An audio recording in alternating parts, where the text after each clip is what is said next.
Good afternoon, Pittsburgh's DSEN Travel, Fun, and Tips listeners. We are back.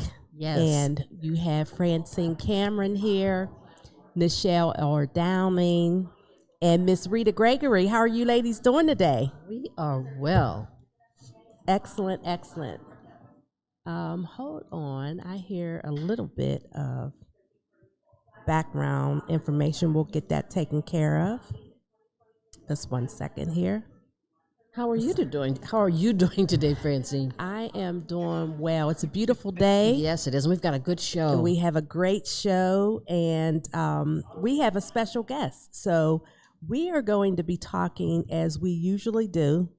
We're going to talk about two places that I want everybody to put on their bucket list. And of course, Nichelle and Rita have probably already been there. So we're going to start out with talking about Minneapolis, Minnesota. Mm-hmm. And so we have a special guest, Kristen Montag. Is that a Montag? Montag. Okay, excellent, Montag. excellent. Yeah. And we do it the American way. Okay, excellent, excellent.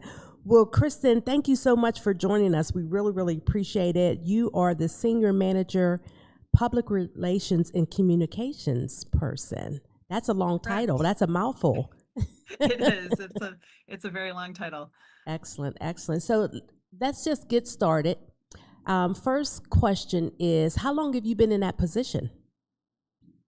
Over 17 years, actually. Nice. Wow. Excellent. Yeah. And that's through Visit Minneapolis?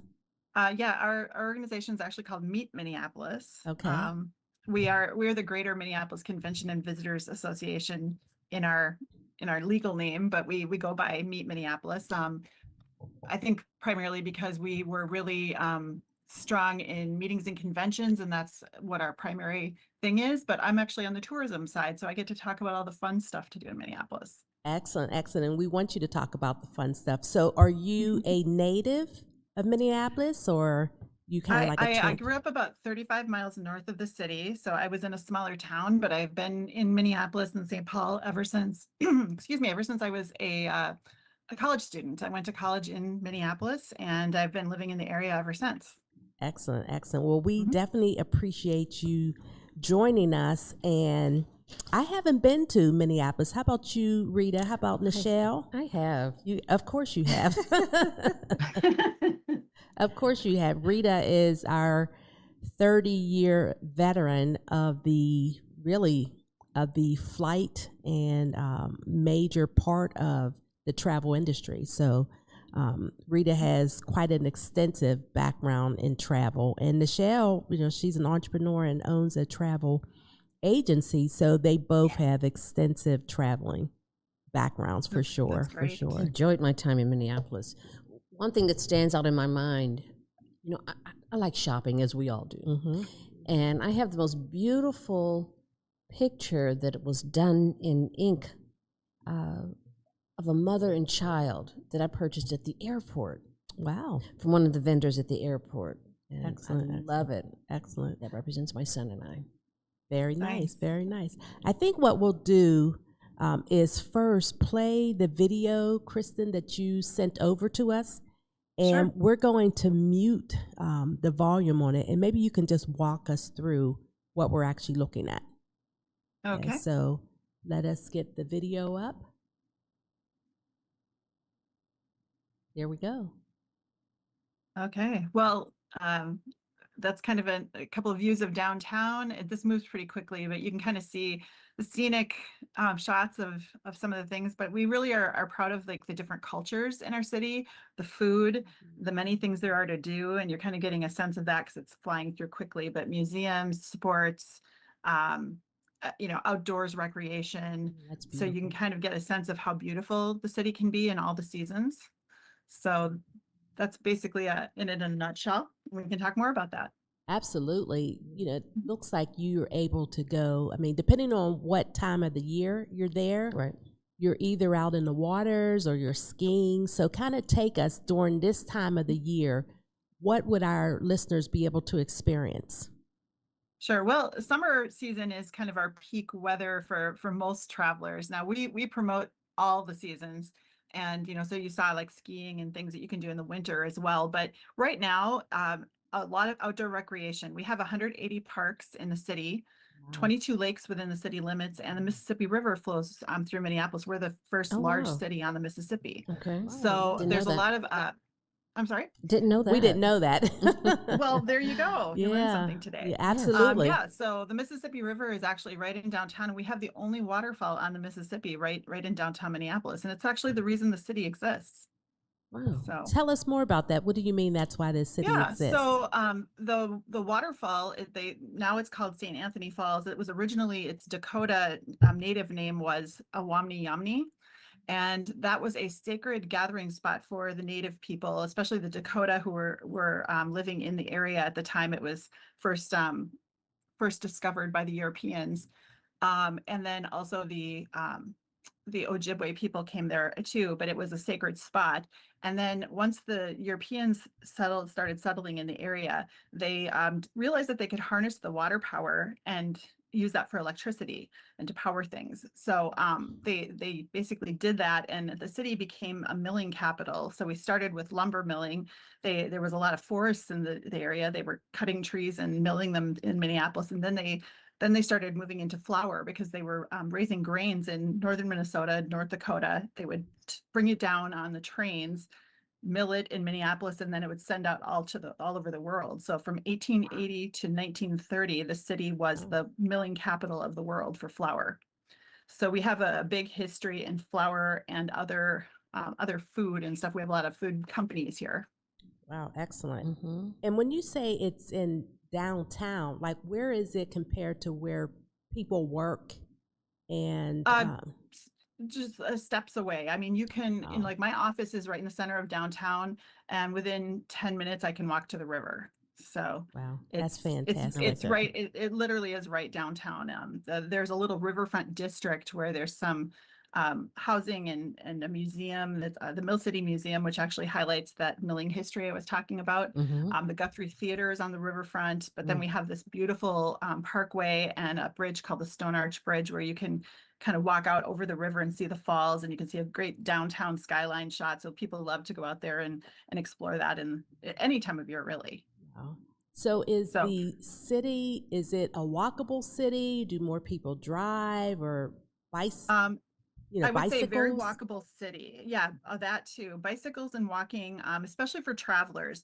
Like, we don't encourage people to rent cars because you really can come from the airport we have a light rail train that goes right to downtown Minneapolis. And you can do Ubers and things too. But once you're downtown, and if you're staying in a hotel in the area, you can walk to a lot of things. You can do, anything further. You can do a quick Uber trip, or you can use public transit, or you can bike. So we have I think it's like about 200 miles of protected bikeways and bike trails around the city. So there's a lot of places you can bike recreationally, but you can also, we have a lot of bike commuters, and we have something called like a bike freeway. There's a couple of paths that go through town that people can literally just be on there with other bicyclists. And there's a lot of things like the Grand Rounds National Scenic Byway, which you can bike a 50-mile loop around the city. Oh, So nice. there's a lot of biking. Walking, for sure. You can walk to most things in downtown, and the downtown area, I'd say 15-20 minutes across. If you wanted to walk from one end to the other, it's very walkable. And it's a flat area, so like biking, walking, it makes it easy. And then also, let's see, you asked about other things we can do in the summertime. It's really those parks and lakes and everything are great for boating. You can do a lot of other outdoor. Our parks have a lot of recreational opportunities. So if you're into ultimate frisbee, or if you're into whatever, there's a park for it in Minneapolis. The parks continue to develop. We actually just opened a new connection between a couple of the parks on the riverfront, and they're also building a new park on an area that was formerly an industrial area that's been reclaimed. They're also going to be building an amphitheater that'll open next summer. So we're going to have a great place to watch music right on the riverfront as well. Wow. So the Guthrie Theater is pretty much where most of your performances are, from theater to concerts? Well, the Guthrie Theater is a performing theater company. So they actually have 3 stages, and those are busy most of the time Okay. with their own productions. Okay. So there are other places you can go to see. We have tons of places for live music, everything from Minnesota Orchestra plays at Orchestra Hall, but we have like the Dakota Jazz Club, and we have Nice. Berlin, which is another jazz place that you can go. There's clubs and other rooms. There's the Armory, which is actually, it was an armory, is now a concert venue. The First Avenue is our probably most famous one, and you're probably familiar with Prince. Prince made First Avenue famous. Who is he? So First Avenue is they actually, that organization owns several clubs around town. So they have a very big hand in the music scene here, and there's a ton of places you can go that they own, but also a lot of others as well. So we actually have tons of live music opportunities. And additionally, in the summertime, we have lots of outdoor live music. The Taste of Minnesota happens over the 4th of July weekend, and there's free concerts all weekend long out in downtown. So lots of places to hear music for sure. And then how about the cost to stay, say, a week in Minneapolis? Sure. What would our listeners be? What would our listeners have to budget for, would you say, to really get the experience? Total up a whole week, but what I will tell you is I looked, and flights from Pittsburgh to Minneapolis right now are running like $263 to $549 depending on the day of the week. The weekends are a little more expensive, so you could fly in, on a Wednesday and save a little bit probably. And then the hotels right now on like a weekend in the middle of June are running really, really reasonably at $147 to $200 a night. That's not bad. So yeah, it's very reasonable. And even in our peak season, you can get a really good rate at our hotels. If it's like a busy event weekend, it might be a little more. We have like some big events coming up this summer. The Special Olympics USA Games, the Summer Slam, those are going to be happening over the summer. And so those events will probably bring up the price just a little. But other than that, it's very reasonable. And if you choose to do like a weekday stay too, you're going to be able to save money. Very good. Well, Rita? I know our Pittsburgh Pirates are in Minneapolis, and they won yesterday. Yay. There you go. Yeah, they're doing Target Field. It's ebb and actually flow. a really great thing to do in the summer as well. We have a really beautiful ballpark, so you can come and watch the Pirates or someone else play. And I know a lot of people like to do ballpark tours and see all the MLB parks. So that's definitely something you could do. Now tell me this, how culturally diverse is the city? Strong Indian population? Right. Yeah, it is. It's actually, Minneapolis is extremely culturally diverse. And I think people are surprised sometimes by how much we have. Like you mentioned, Native American population. We've actually got the largest urban Native American population in the country, and we've got some beautiful places you can visit. People may have been familiar with the restaurant named Owamni. It's gotten a lot of press over the last several years, but it's a Native American restaurant where they serve what they call decolonized food. They are actually moving into the Guthrie Theater building into a larger restaurant space. That's and nice. They're going to be changing the name, and it's actually opening next month. It's going to be called, let's see if I can say the name now. It's Indígena by Owamni. Okay. So it's kind of like they took the word indigenous and the Spanish root word, and they're renaming it in just an effort because the restaurant's actually going to be expanding in size and the menu and everything. But that's one thing you can do. We have a Minneapolis American Indian Center where they do they have a restaurant, art gallery, and a shop, and they also have weekly events where you can watch drum and dance, and they do powwows and things like that as well. I love that. Aside from Native Americans, though, we actually have the largest population of Somalian people outside of Somalia, and we have with Minneapolis and St. Paul both, we have the largest Hmong population in the country. So there's there's also a lot of Latinos and people from all over the place. So there's really a lot of diversity, and we really see that especially in our restaurant scene. That's beautiful. Love that. Nichelle, questions for you? So I tell you, Minneapolis, well, first off, I'm impressed that it's not snowing there every day. It's actually like in the 90s today, I think. Yeah, the water looks amazing and incredible. And I do a lot of groups. And based on what you're saying, it sounds wonderful to take a group there, like a group of women, specifically there. Just the fact that you don't have to rent a car, you don't have to really Uber, you can take transportation directly from the airport to downtown. That right there for me is a game changer. How is the shopping in Minneapolis? I know it's Target's headquarters. I know about the Mall of America, but what about just shopping in general, like Sure.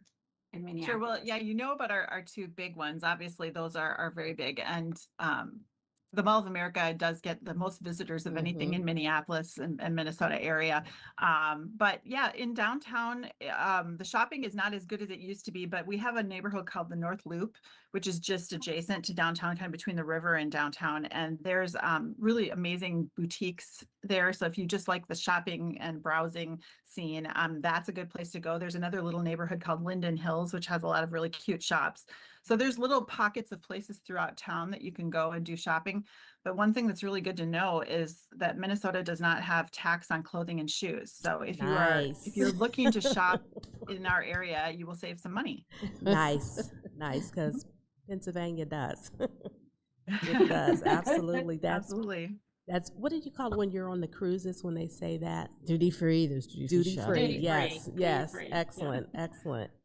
And I want to have the photos displayed, and you could walk us through those as well. And as we're bringing up the photos, I do want to say, with all the diverse activities that you can do when you're in Minneapolis, what's like the absolute best time to come, would you say? Well, I think that if you really want to take advantage of all the natural resources, we have the parks and lakes and stuff. I think the summertime is probably the peak time, but you can actually really get a lot out of that in the winter as well, because we don't shy away from winter. We do, outdoor sports in the wintertime, cross country skiing, ice fishing, skating. We have some really amazing winter festivals that are really fun. We have a pond hockey championship. We have a cross country ski festival. We have another festival that's more arts and culinary based and does a lot of outdoor stuff and saunas and things like that. So there's actually something you can do all the time, but I'd say summer is our peak time, and our summers tend to be pretty comfortable. We'll have a little humidity in July, August, but I don't think it's I think you get a lot worse humidity where you are. So it might be a little relief for people who are trying to escape some of that deep summer heat. So a question that I have, when you go outside of the city, what are the different neighborhoods that people should really try to explore? Sure. One thing I would say is that we have what's called the Minneapolis cultural districts. And so those are 7 neighborhoods around the city that are really specifically like, we highlight the culture of the people who live in those areas. And there's one that is like more of a historically black neighborhood. We have one that's a more historically Latino neighborhood, things like that. So you're going to see more influences from the different cultures in the businesses and the things there are to do in those neighborhoods. But really, the area around George Floyd Square, for instance, is one of our cultural districts, the 38th and Chicago area. There's the other ones, I'm like blanking on the name. Cedar Riverside is another one where we've got some really unique, like a lot of the Somali people live in that area, for instance. But then also we've got the North Loop, which is really good for the shopping and restaurants and going out for the bar scene and that sort of thing. It's kind of like the up and coming, like cool kid neighborhood. Yes, that's what I was Northeast Minneapolis is known for our arts district, which is really amazing. We have like a mile square area where there's like 1,000 different artists who are working and living, and they have a lot of times where you can go to open gallery time. There's a big festival in May called Art Whirl, and it's the largest art crawl, and it's kind of an open art crawl that is just available for a whole weekend. There's festivals throughout the summer where you can see arts in different parts of town as well. So there's just a lot of like really cool things to take you to the neighborhoods. I'd say the biggest thing is get out and see our food scene. Our food scene is amazing. We have a lot of chef owners that have restaurants in the different neighborhoods, and Northeast Minneapolis has kind of been a booming one lately. We've got several restaurants in that area that have been James Beard nominated and award winning. Very as nice. well as other things like Food and Wine magazine named Diane's Place the best restaurant last year. And then she just yesterday was announced to be the number 50 best restaurant in North America by World's Best. So Wow. there's like a really great little pocket of restaurants that you can go in that Northeast Minneapolis neighborhood. And I love that area. And then South Minneapolis is great for the lakes. We have a chain of lakes area where you can hang out on. There's Lake Harriet, Lake of the Isles, Bidet-Makaska, Brownie Lake, and Cedar Lake. So those lakes are all kind of connected, and you can walk around them, bike around them, you can boat through them. It's beautiful. Oh, So lots of activities to do too. And Nichelle is our foodie, so she's she's the foodie connoisseur, you know, and so we always talk about that because all of us coming from different, you know, parts of the country, that's one of the things that's really big, being able to go to a beautiful location and really explore it and really, you know, get a feel for it. And a big part of that is the food. Is definitely the food. You know, I would say our culinary scene is one of the biggest reasons to travel here, just because there are so much good food. I will tell people all the time, you can find a couple of chain restaurants, but in downtown Minneapolis, you're not going to see very many chains. It's really the downtown and the adjacent neighborhoods have some amazing food, and just, you know, just a 2 or 3 day trip, you're not going to be able to hit them all. There's so many good places to eat. So we often say it'll, you know, one trip will get you interested and you'll want to come back and keep eating your way through the city because it's really tasty. Something that you may or may not be familiar with is the Michelin Guide is going to be coming to Minneapolis and some other cities, including your own, in the coming year. And next spring, they're going to be doing the big reveal of who will get stars and Bib Gourmands and all of that. But we in Pittsburgh, Milwaukee, Indianapolis, Cleveland, and Detroit are all a part of the American Great Lakes Guide that will be coming out. So that's kind of exciting too. Oh, that is Excellent. exciting. And you know, we have, I'm sure we have people that are interested in calling with questions for you. For those in our listening audience would like to make a phone call into the station to talk about this beautiful city, Minneapolis, our phone number is 412-213-8995. You can send a text at 412-218-3888. And I think we have a caller. We have a caller? I think so. All right, let's see if we can get the caller on. Well, in the meantime, while we try to get the caller on, I do have let me see if Nichelle, questions for you? No, I just find it fascinating that you have such a diverse culture there. And speaking of food, what that means is you're not getting African food made from an American. You're actually getting African food made from people from that continent, from that place, which makes it just so much better. It's actually authentic as opposed to Americanized other cultural foods. So right. That is like I mentioned, the Somali population here, there are a lot of Somali restaurants, and there's 2 Somali malls where you can go and get food and goods. So there's actually our places owned by people from those countries. The couple of restaurants that have been getting a big notice lately are our Hmong restaurants. Diane's Place and Vinai are becoming nationally and internationally known, but they have Hmong food is you know, it's Asian food, but it's got a little bit of a different spin. It's their own cultural spin to it. And then they are also people who grew up in Minnesota and Wisconsin. And so they've got a little bit of our Midwestern sensibility to it too. So it's very unique in that way. Excellent. Nice. Rita, other questions? No other question. Do we have a caller trying to reach us? I'm trying to. Can you hear me? Oh, there we go. There's the caller. Yes. How are you? I'm doing well. Excellent. How are the ladies doing today? That's right. All ladies today. We are doing well. Oh, I can't hear the caller. Can you guys hear the caller? I'm calling because... Hold on one second, caller. Kristen and Nichelle, can you hear the caller? No. No? Okay. So what I'll do is I'll get the caller's question and then I'll repeat it. All right, caller. Okay, so I would like information on the whereabouts Technology is of great when it's doing Prince's its thing. house, Right. and if there's any tours around Exactly. seeing Prince's house or anything else related to Prince.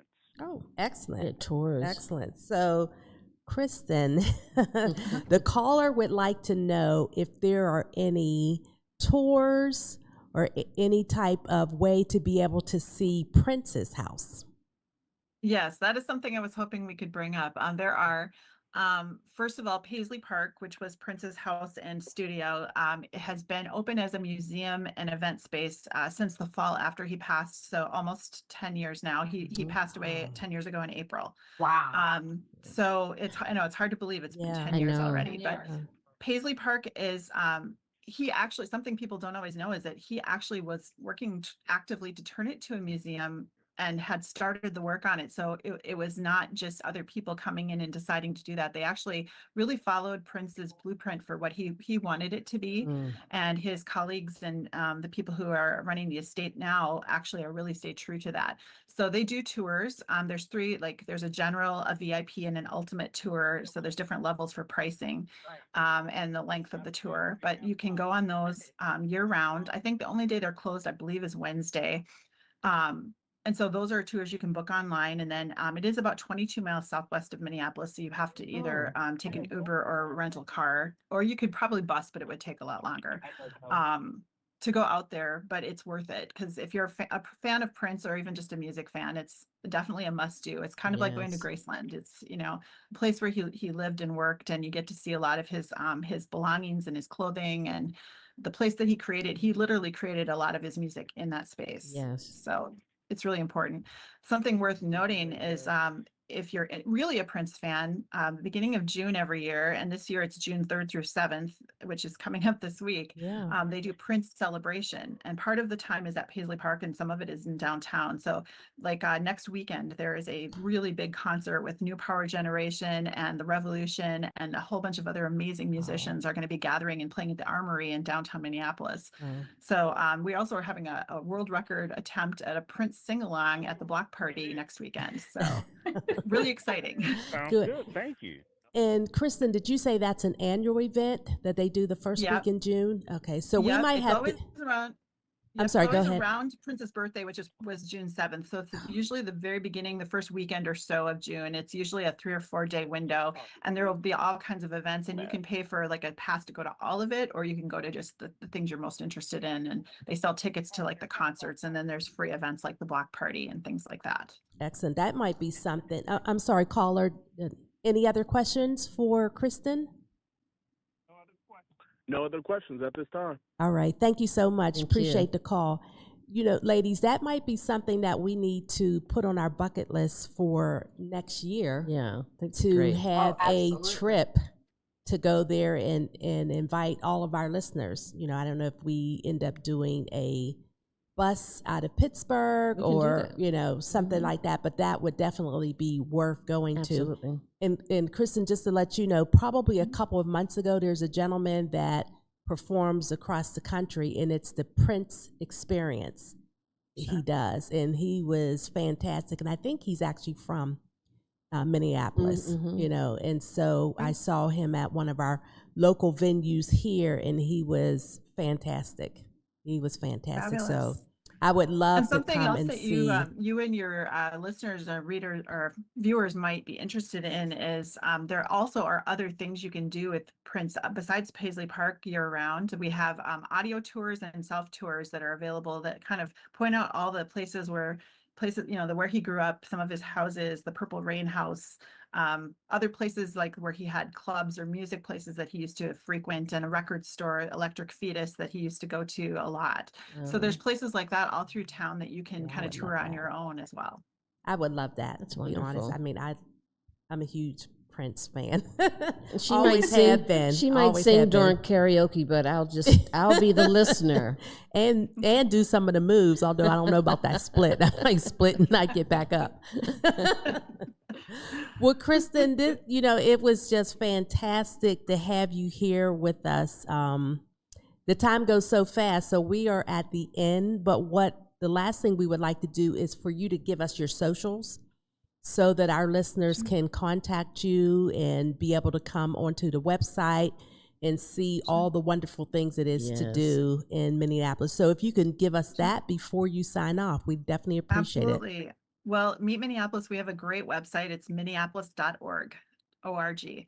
So it's pretty easy. You can find us and Google us, even past the AI or overlords. We've got great content on there, and there's a lot of itineraries and things to help you book and plan your trip. So that's a great place. Our socials are all at Meet Minneapolis, at Minneapolis. I'm sorry, Meet Minneapolis. So MEET and then Minneapolis spelled Excellent.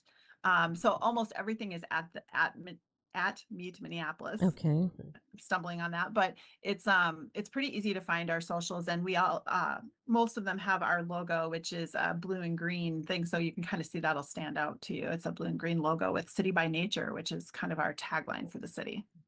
And you know, the one thing that I want to ask you, there was a picture that you sent that had the spoon and it had a cherry.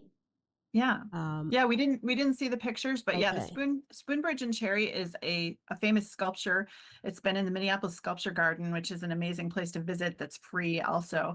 The Sculpture Yeah, it Garden is. is at 40 acres, and lots and lots of sculptures and beautiful scenic skyline views of downtown right next to, there it is, the Walker Art Center. Yes, So yes. that's something that people definitely go to. It's kind of an iconic image for Minneapolis. And when you're there, you can see the skyline, and you can see there's some other really cool sculptures, the big blue rooster called Hancock, and numerous other things at that sculpture garden. It's one of our 55 museums in the Twin Cities area. And just last question, how large is it? I mean, it looks huge, and it That- really that caught is- my eye. Yeah, it's really large. I think you can kind of see some people standing by the one end of the spoon, and you can see some chairs there to give you an idea. But it is very large. Yeah, It's beautiful. it's an oversized image. It was made by a couple of artists that kind of specialized in large objects, and some of their other sculptures were also like that. Very nice. You said 55 museums? Yeah, there are 55 different museums in the Twin Cities I area. love museums. I love museums too. Everywhere I go, And I several go of them to a are actually museum. free and really inexpensive ones as well. So there's like Minneapolis Institute of Art is free all the time. So that's Okay. one that I always recommend, because it's amazing stuff to see there, but it's also free, and you can kind of come and go as you need to. Excellent. So a Excellent. Prince crawl, a food crawl, a shopping crawl, an art crawl. Exactly. Cool. I think we can do it, ladies. I think so. It's a great You better idea. plan a week. Yes. There you See, go. that's Idea. why we asked about a week, because we want to get the whole experience. We don't No want to shortchange passport needed. ourselves. Right. Excellent. Excellent. Well, There you go. again, Kristen, thank you so much for being here with us. You have given us so much information. It's been Indeed. fantastic. So Thank we you. hopefully will see you on a trip soon. Yeah, we'll let you know I if we hope put so. something together. That would be great. That would be great. I would be happy Absolutely. to help. Let Thank me know. you. Thank you. Thank you so much. And enjoy the rest of your day. And again, thank you so much for being with us. Thank you. Have a good day, Kristen. Have Take a good care. day. Bye-bye. And our listeners, we are going to go on a short break. And when we come back, Nichelle, Rita, and I are going to give you some travel tips. And so just stay with us. Don't go anywhere. And we're going to just take a short break.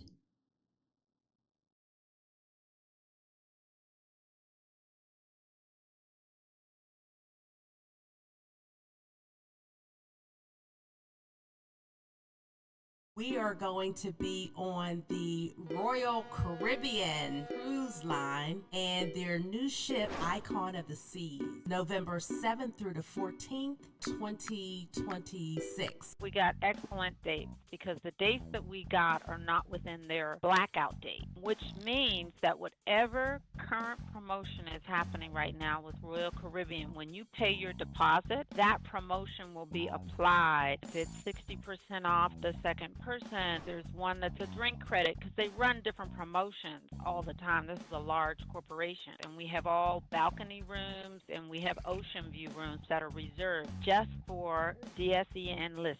Icon of the Seas, it has elevated adult-focused party and chill areas. It has an infinity pool where you sit in this infinity pool and you see views of the ocean. They have a day vibe where there's a DJ. They are a little bit of party without the chaos. So you're not going to get the hoopla party chaos, but you're still going to be entertained. They have the Aquadome. Those of us who are Pittsburgh born and raised, we remember when the Civic Arena used to open up the dome. Remember that? Absolutely. How amazing that! I saw Yes. Prince and they Wow. opened the dome. Well, they have something called an Aquadome on Icon of the Seas, and basically you sit in this theater type zone and they're doing acrobatics and night activities. You get views of the ocean and the sky and the stars and the moon, and it is just wonderful. They have water park at sea that has 6 water slides to it. It's And of like course, a floating city. it is. It really is. You're talking about a dome that opens. Which is why they don't say decks. Instead, that what they have are different neighborhoods. Because it is. It's a rolling on the sea city. And we're going to stop at St. Martin in Phillipsburg. We're going to stop at St. Thomas. Those will be full days where we're there, so you can do excursions if you like to do excursions. And of course, there's the perfect day at Coco Cay, which is Royal Caribbean's private island. And we're going to have a special reserved section for DSEN listeners. It's going to be a wonderful time. While we're on the cruise, we're going to do some trivia. Of course, we'll have a welcome cocktail as well as a farewell dinner. It is not just limited to the radio listeners. Bring everybody. The deposit is $250 per person. You can go to Pittsburgh's DSEN's website to find out all the good information about the cruise, Icon of the Seas. I even love the name. No, I love it. I'm a cruise fanatic. I'm ready to go home and start packing. So I- I'll see you ladies later.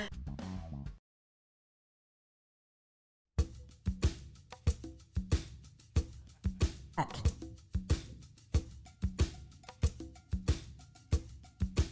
We are back and excited to be here with you. I am Francine Cameron. I have Nichelle R. Downing and Miss Rita Gregory here for Travel Fun and Tips. If you all missed our first segment, you missed a treat. We talked about Minneapolis, and of course, that is the home of Prince. So there's so much to do. Go ahead, Nichelle. All right, all right. There is so much to do there all year round, but they said their main time to come is the summer. And then we had a caller call in and say, well, can you do a Prince tour? And absolutely. Prince tour of his home, studio, et cetera, et cetera. So please go onto our website and pull up our YouTube channel, pull up on the website, and be able to go to that very first segment, and you will absolutely want to go to Minneapolis. What do you think, Rita? Oh, and I'm ready Nichelle? to go. I am too. What about you, Nichelle? Yes, absolutely. I mean, you know, you think about it in compartments. Like you knew about Prince, Right. you knew about Mall of America, you knew about Target's headquarters is there. But to hear her speak about it, I never would have thought, because Midwest casseroles, right? They do casseroles with odd things in them. So to hear her talk about Michelin star restaurants, to hear her talk about how diverse the community is, which also leads to really great food. It was just amazing. And then to see the pictures, all the water. I never would have guessed Minneapolis 55 museums. Oh, absolutely. Absolutely. That right there was like, really? In Minneapolis. So yeah, so it's fantastic. It's great. As we go into giving tips, I have been getting a lot of questions lately from people. And as you guys know, I have a travel agency, Point Breeze Travel Group. A but- fantastic travel agency. So for those of you Thank who you. are looking to travel and you don't want to do it on your own, but you want an expert, please reach out to Nichelle. Would you agree, Rita? Yes, I would. Excellent. And I do groups, you know, the smallest group is 6, the largest group to infinity and beyond. So I've been getting a lot of questions. So I started a Facebook group. It's called Group Chat Travelers for Women.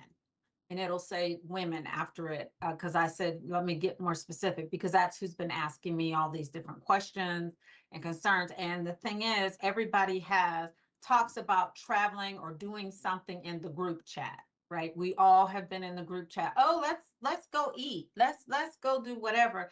Oh, let's take a trip. I just watched a movie. We should go to New York and do whatever it is, right?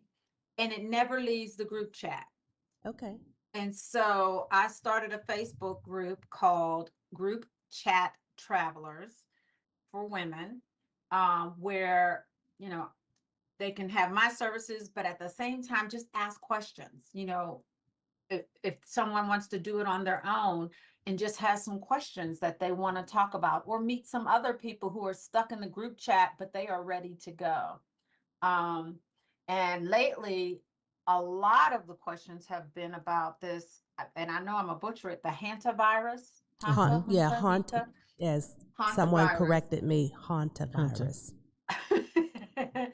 And I'm not going to say people should not worry about it, but it's a very specific virus that comes from places where this is going to gross some people out on a Saturday morning, where mice and those type of animals, those field type animals, just kind of run rampant, Right. and they get infected. And in certain countries, they you know, it's nothing for them to be at the market and run through whatever the food is, and they still sell the food. And so that's how the virus kind of, for lack of a better word, kind of starts. And then the only way to transfer it is through bodily fluids. So it's not even just like I'm coughing out into the universe and you're going to breathe it in. It's bodily fluids.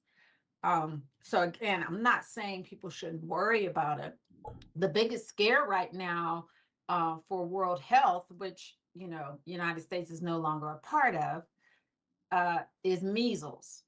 And so what you can do is you can go to your doctor. There's a blood test they can take, because most of us, you know, especially us in the 60s, we got that big circle on our arm somewhere where we got all those vaccinations at one time. You can go to your doctor, you can request a test for them to check to see if you still have the measles antibodies. And if you don't, you can begin and go get your measles vaccine. But you can request that from your physician. I don't know, depending on your health insurance, how much it costs, et cetera, but you can request that. The biggest thing I would tell people is we never should have stopped doing the things that we did during COVID. That's exactly right. That's a really good point. Everyone I've spoken to who had really bad allergies said when COVID happened with the mask, that was their best year for allergies. Yeah. I've talked to people who didn't get a cold that whole, you know, time, et cetera, et cetera. I travel, as you guys know, every other week. I'm in an airport. I'm on a flight, and I wear my mask from, I sometimes forget to put it on when I get to the airport, but I wear my mask from the time I get on that flight. While I'm in line to get on the flight, I put my mask on and I keep it on until I get to baggage claim wherever I'm going. Wow. Yeah. And that's just what I do. I still, you know, wipe everything down when I get to a hotel room. As soon as I walk in, my suitcase sits right at the door, and I pull out my canister, because I'm a check bag girl. I don't care how much that they charge me. They could go up $100. I'm going to be checking a bag. So I pull out my big container of Clorox wipes, and I start from the door and I go all the way to the hotel, and I wipe everything down. I even wipe my sheets and open up the sheets so they can breathe and get some air. I do all the things. And these are also things for those who are not traveling. These are things you should be doing while you're here. You come out of the grocery store, you should be putting hand sanitizer on your hands. That's true. That's true. If the grocery store, even now, I don't always wear my mask in the store, but if I go down an aisle and there's maybe 3 people, sometimes even 2 other people already there, I go down another aisle. Like, I got used to that during COVID, and I like it. I like shopping by myself in these places. And Nichelle, so, you know what? You bring up a really good point, because now that, we're not beyond COVID at all. That's not what I mean. But, we're not at the height of it like we used to be. So all those measures that we were taking to safeguard ourselves, we become lax. And sometimes periodically I'll see people outside with their masks, and I'm like, why are they still wearing a mask? They're outside. Yeah. But you know what? We're going to probably have to go back to some of that. You know what I mean, Rita? As the summer. As the summer, because now we're going to be out more, doing activities. You're going to be interacting with people more. So, I'm definitely open to going back to be re-masked. Like when I go into certain places, especially if I go to a doctor's appointment or something like that, I go back to my mask. And it's crazy because you're going to the doctors, but sometime in places like that, doctor's office, hospitals, different places like that, you can get more sick than you were when you got there. Yeah. And as it's always said, or it's often said, if you want to get sick, go to the hospital. And that's because it's a closed space, and you don't know there's so many people there who are sick. Around. Yes. Yeah. But not only that, so many people visiting other people. Exactly. Like these are public spaces, so anybody can walk in. Right. Anybody can walk in for whatever, that would be nice too. Remember when you had to have a reason to be in the hospital? Like they had those checkpoints for you to go in. Think about this. Over the last 2 weeks, have you been out somewhere and someone has sneezed, and have they actually covered themselves? You got a point about that, and but that goes back to your point, Francine. Now that we're not at the height, people are back to just being lackadaisical. Being lackadaisical, and I know even so Pittsburgh DSEN, Soltake covered the Toronto games. So the Pirates played last week in Toronto. And even as we were in Toronto, you have so many people in such a small space. And, one of the things that we're very conscious of is when you have food out, like buffet style, making sure that, people are using even the utensils. When you start seeing them not using utensils, then that's the food that you don't even take. But then it's a turnoff because you're saying, what else didn't you see? So back in the day, I used to love a buffet. Not anymore. I want my food. I don't want to share with everybody. Right. I don't like the buffets anymore. Yeah. Because I'm conscious of making sure I'm using the utensils, but everybody's not like that. Right. So of course we saw one person and we're like, oh, we're not eating that. And that's a deterrent for some people going on a cruise, because in their mind it's all buffet, but it's not. The first day of a cruise, everybody heads to the buffet, but really you can go to the main dining room and actually sit down and eat. All that's included. Well, speaking of the cruise, so again, that's a perfect lead-in. Listeners, we are sponsoring the Pittsburgh's DSEN, the first cruise, November 7th through the 14th. Now, I know we've been talking about the Hantavirus, and, we're taking it serious. We're not shying away from it, so we want people to get the information. But right as we speak now, we are still going on a cruise and encouraging people to come with us. The good thing is that this virus isn't on any of the American ships. I mean, that we know of. And right now it's only on the one ship that we know of, the MV, and I'm probably going to mess this name up too, but Honduras. I think it's Hondius, MV Honduras. That's the only ship that we know that it's been on thus far. But again, for all of us who love to travel, don't shy away from going on a cruise. I would say not just yet. Let's see how this plays out. Again, it hasn't been on any of the ships that we normally cruise on. This one is HV Honduras. To be honest with you, I wasn't even familiar with it, but we definitely wanted to give you information on it, because we're not going to shy away for it. We're not going to shy away No, from the it. ship that we're going on is Royal Caribbean. They still are doing safety standards for cleaning and all of that. I will tell people that for the cruise that DSEN is sponsoring, it is the week November 7th through the 14th. That cruise ship is already just about filled. The only cabins that are left are those super suites that cost like $5,000, $7,000, $8,000. So Because is that the one you have, Nichelle? Oh, wouldn't it be nice? Wouldn't it be great? But because DSEN is sponsoring the cruise and had the foresight, they contracted cabins. So DSEN has cabins that you're not going to see when you go to the website. You're not going to see that pricing. You're not going to see any of that. So there are interior ocean view cabins as well as balcony cabins still available. Not too many, but we still do have some of those available.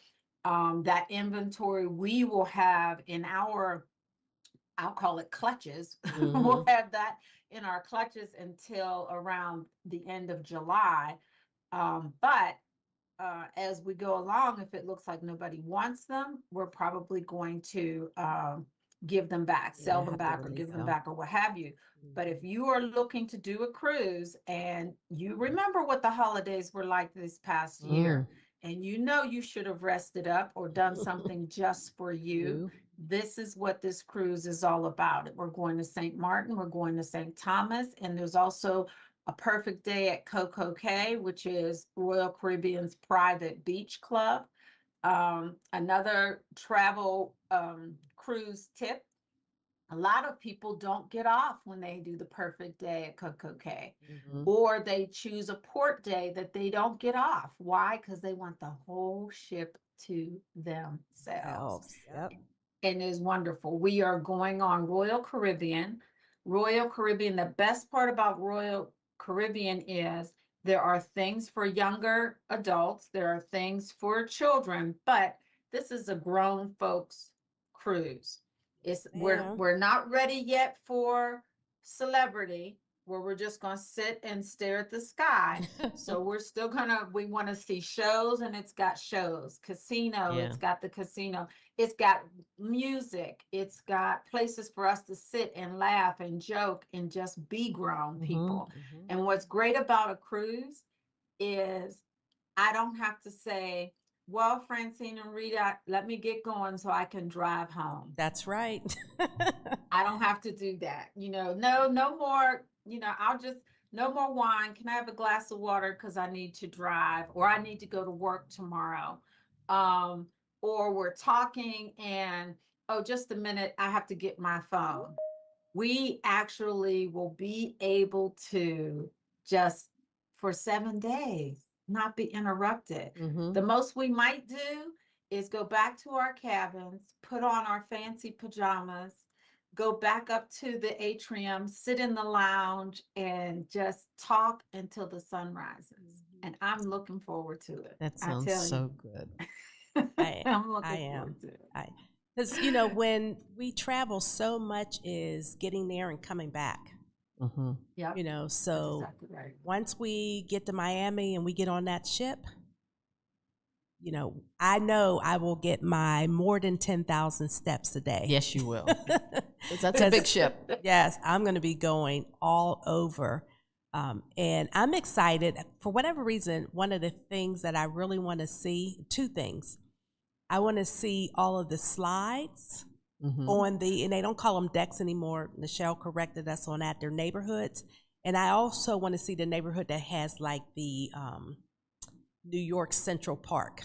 Yeah. I want to see that, and I haven't been on a cruise and I don't even want to say how many years, in a long time.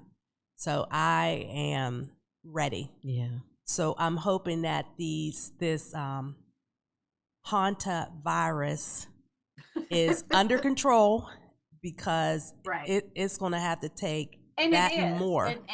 And to that cruise ship's credit, they got it under control right away. Right. They did not let people off the ship for ports. they were continuously testing. Even now, when someone tests negative, they quarantine them for so many days and then they remove them from the ship. Yeah.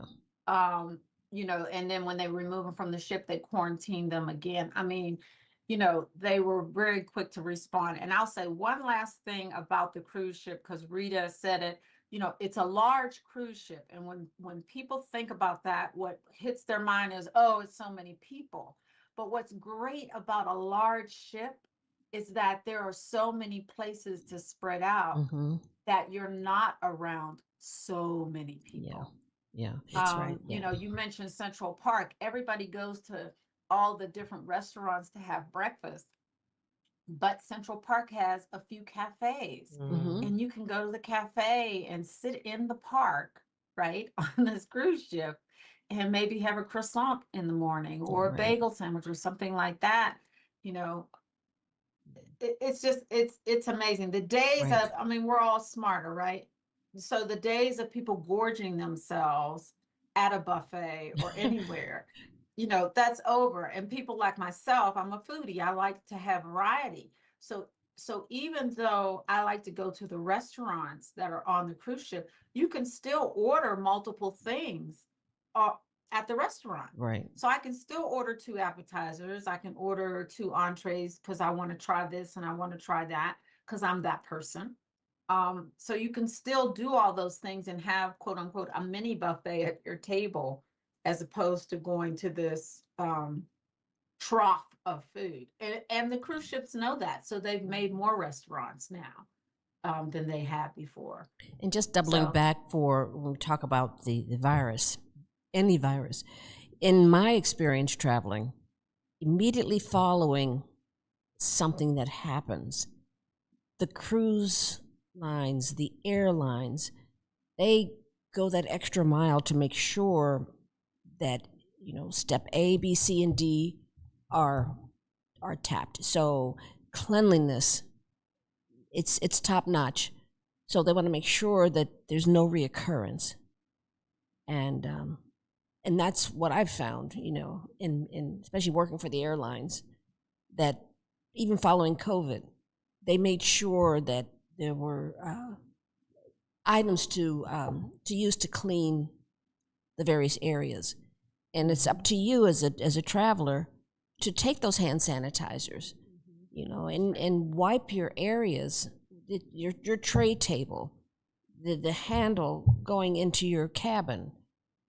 So just take extra care when traveling.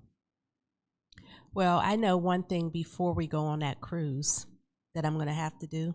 What is that? I'm going to have to lose a little more weight. Because I can't say that I'm not going to hit the buffet, the formal dinners and all that stuff.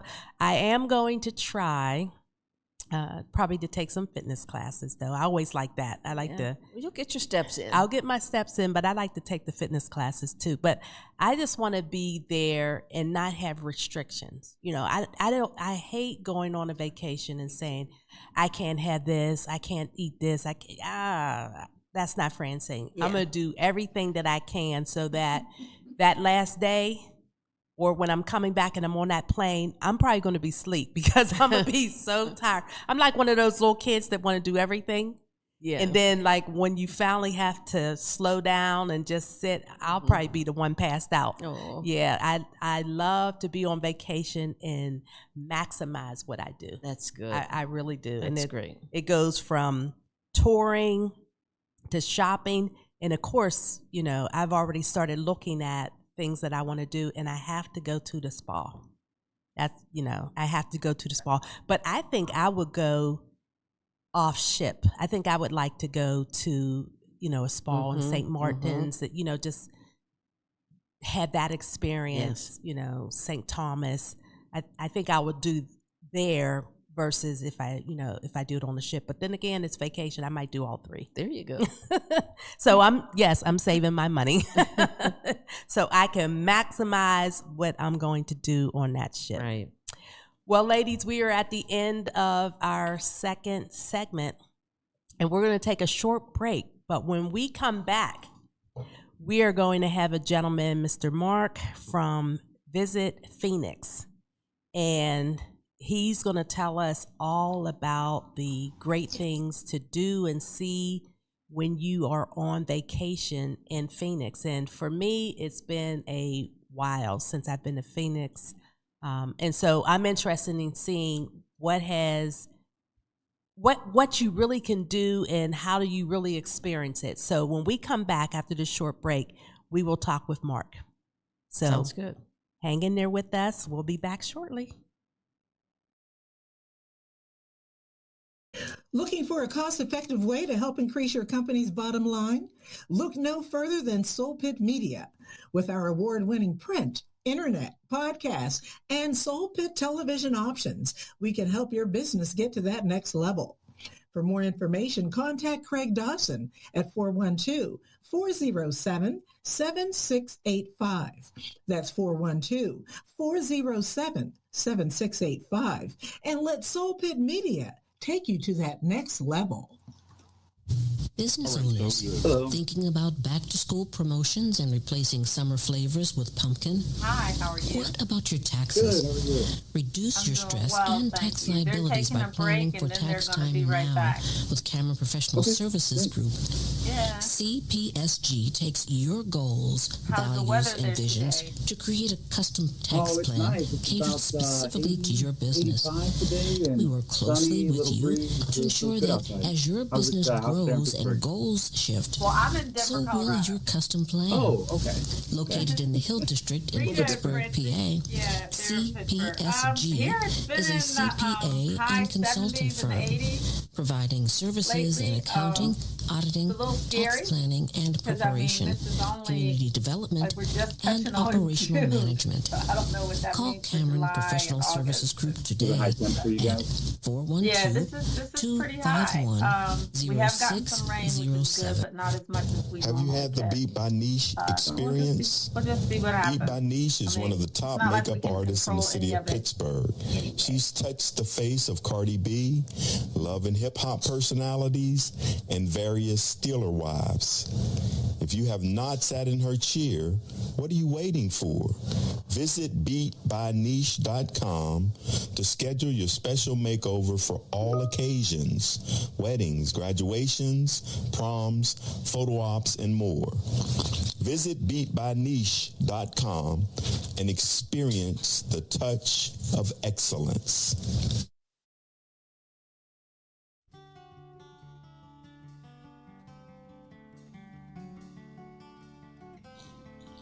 All my bags are packed, I'm ready to go. I'm standing here outside your door.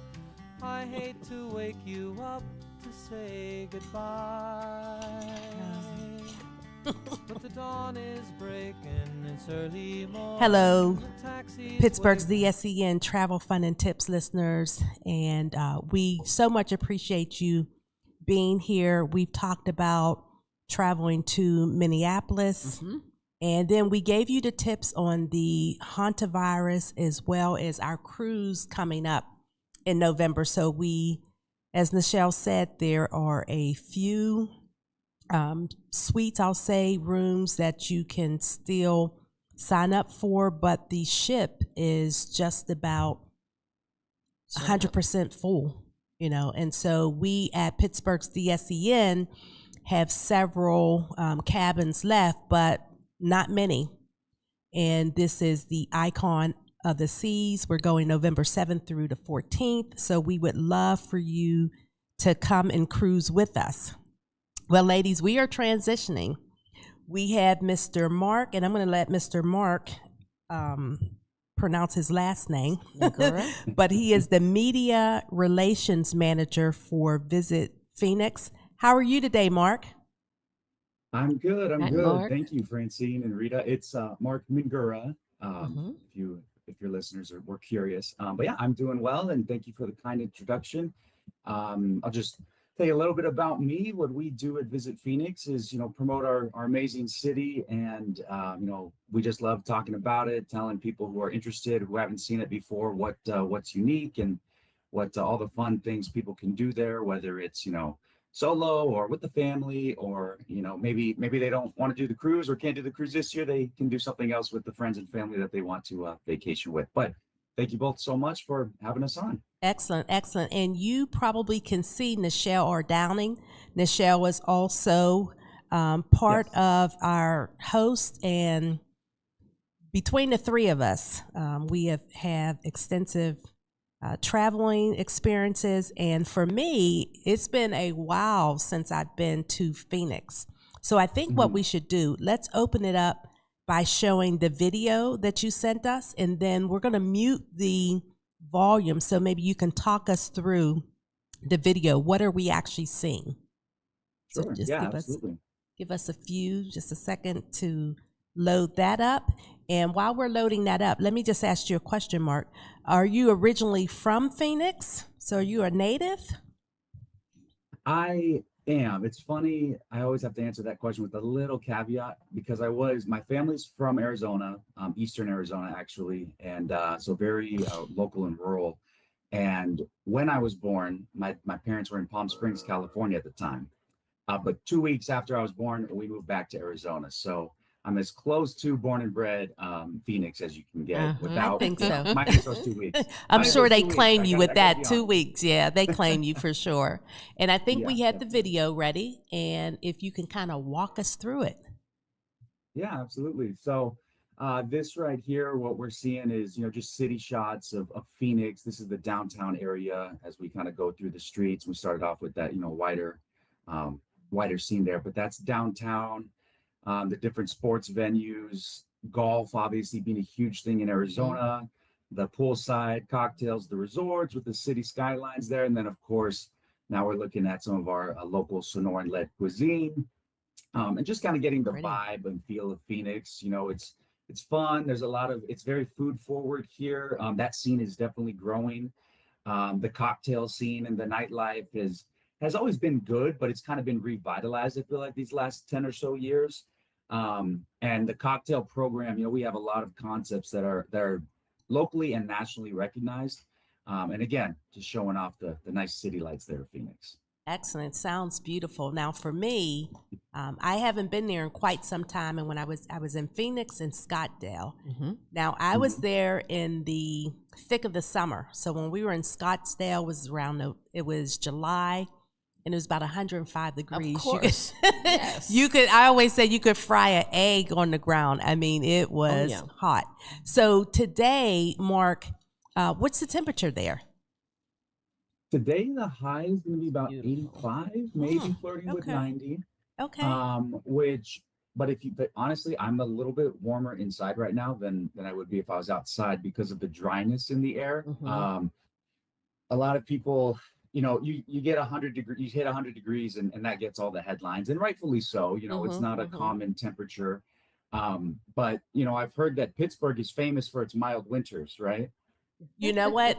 It has over time. It has been these last, I'd probably say 10 years. They have been mild. That when we were young, they were excruciating. So yes, it's milder than it used to be, and I think that might be some of the global warming going on. Right. So I kind of say that a little bit in jest. I know it's definitely a colder climate than here, but as we head towards the summer months, heat is just a part of the way of life in the Valley of the Sun. I mean, on the East Coast, you deal with the cold weather, right? You don't just leave the city. It's similar here, and we see that in the population as people come and go throughout the year. It's seasonal, like any other destination.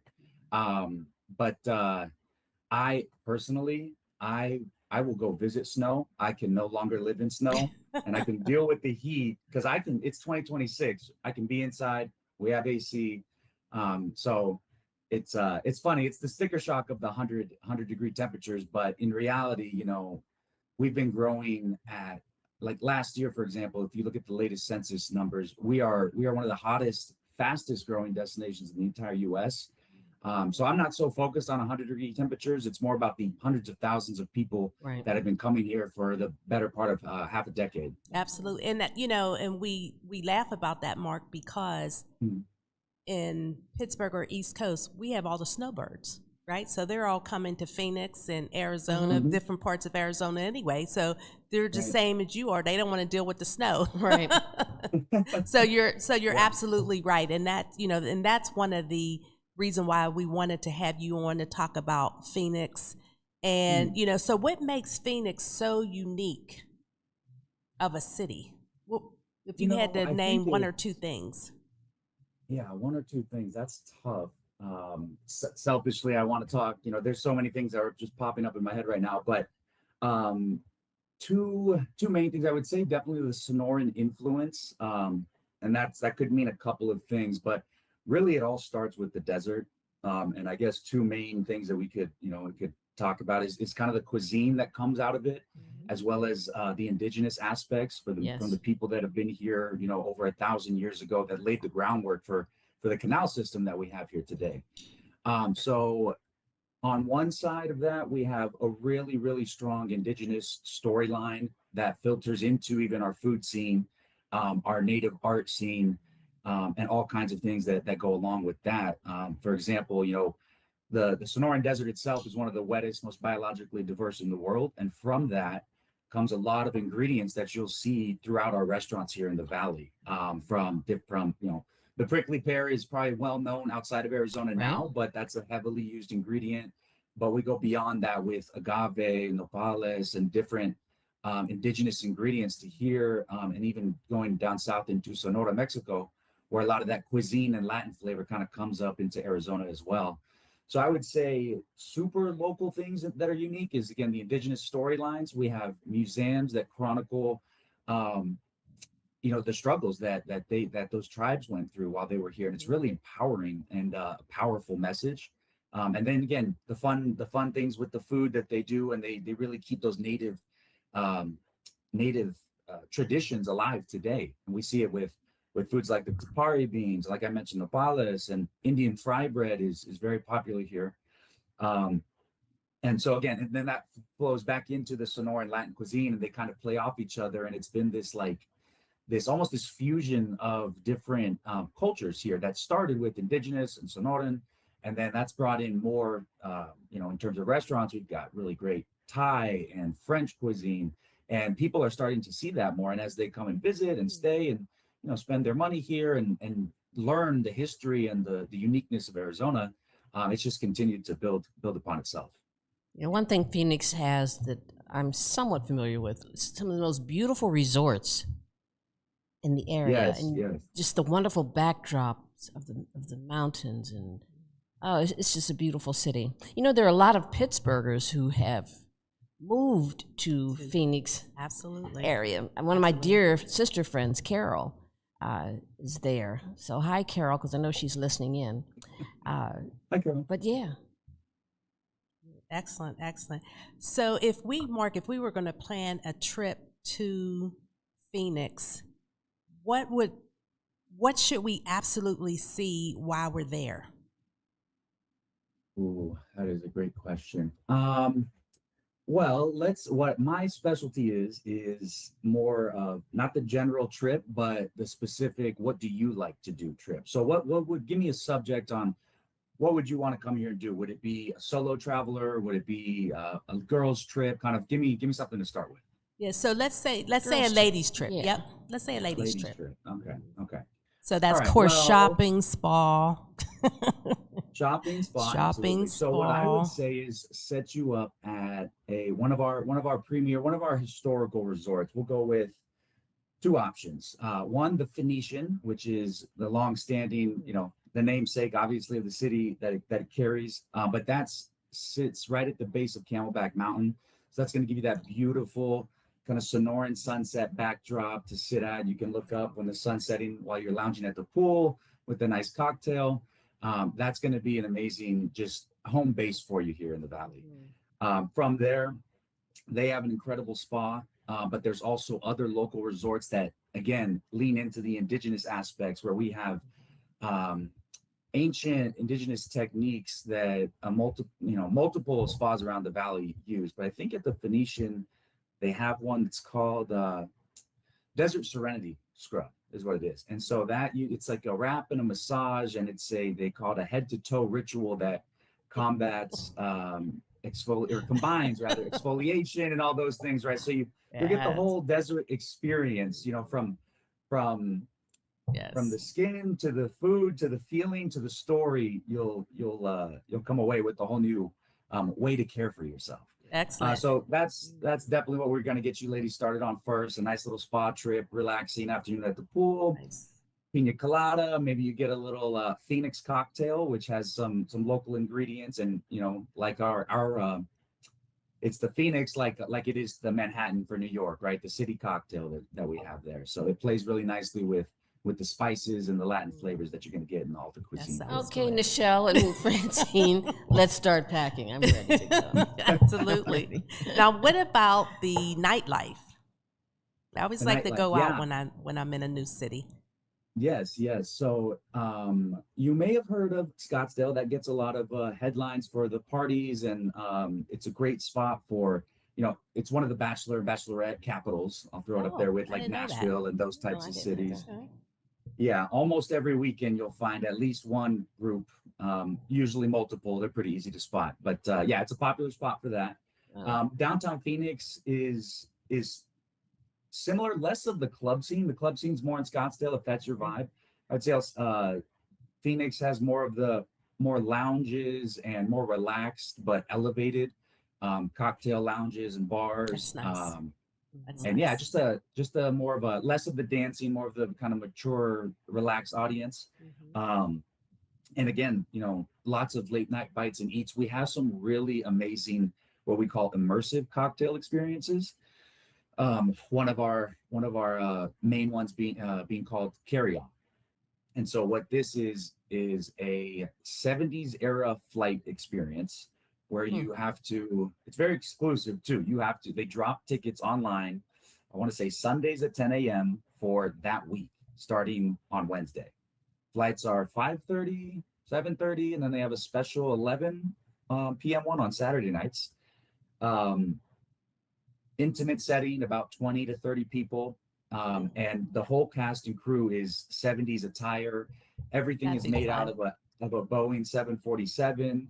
It transports you to like a set of Mad Men. I mean, it's so cool, so chic.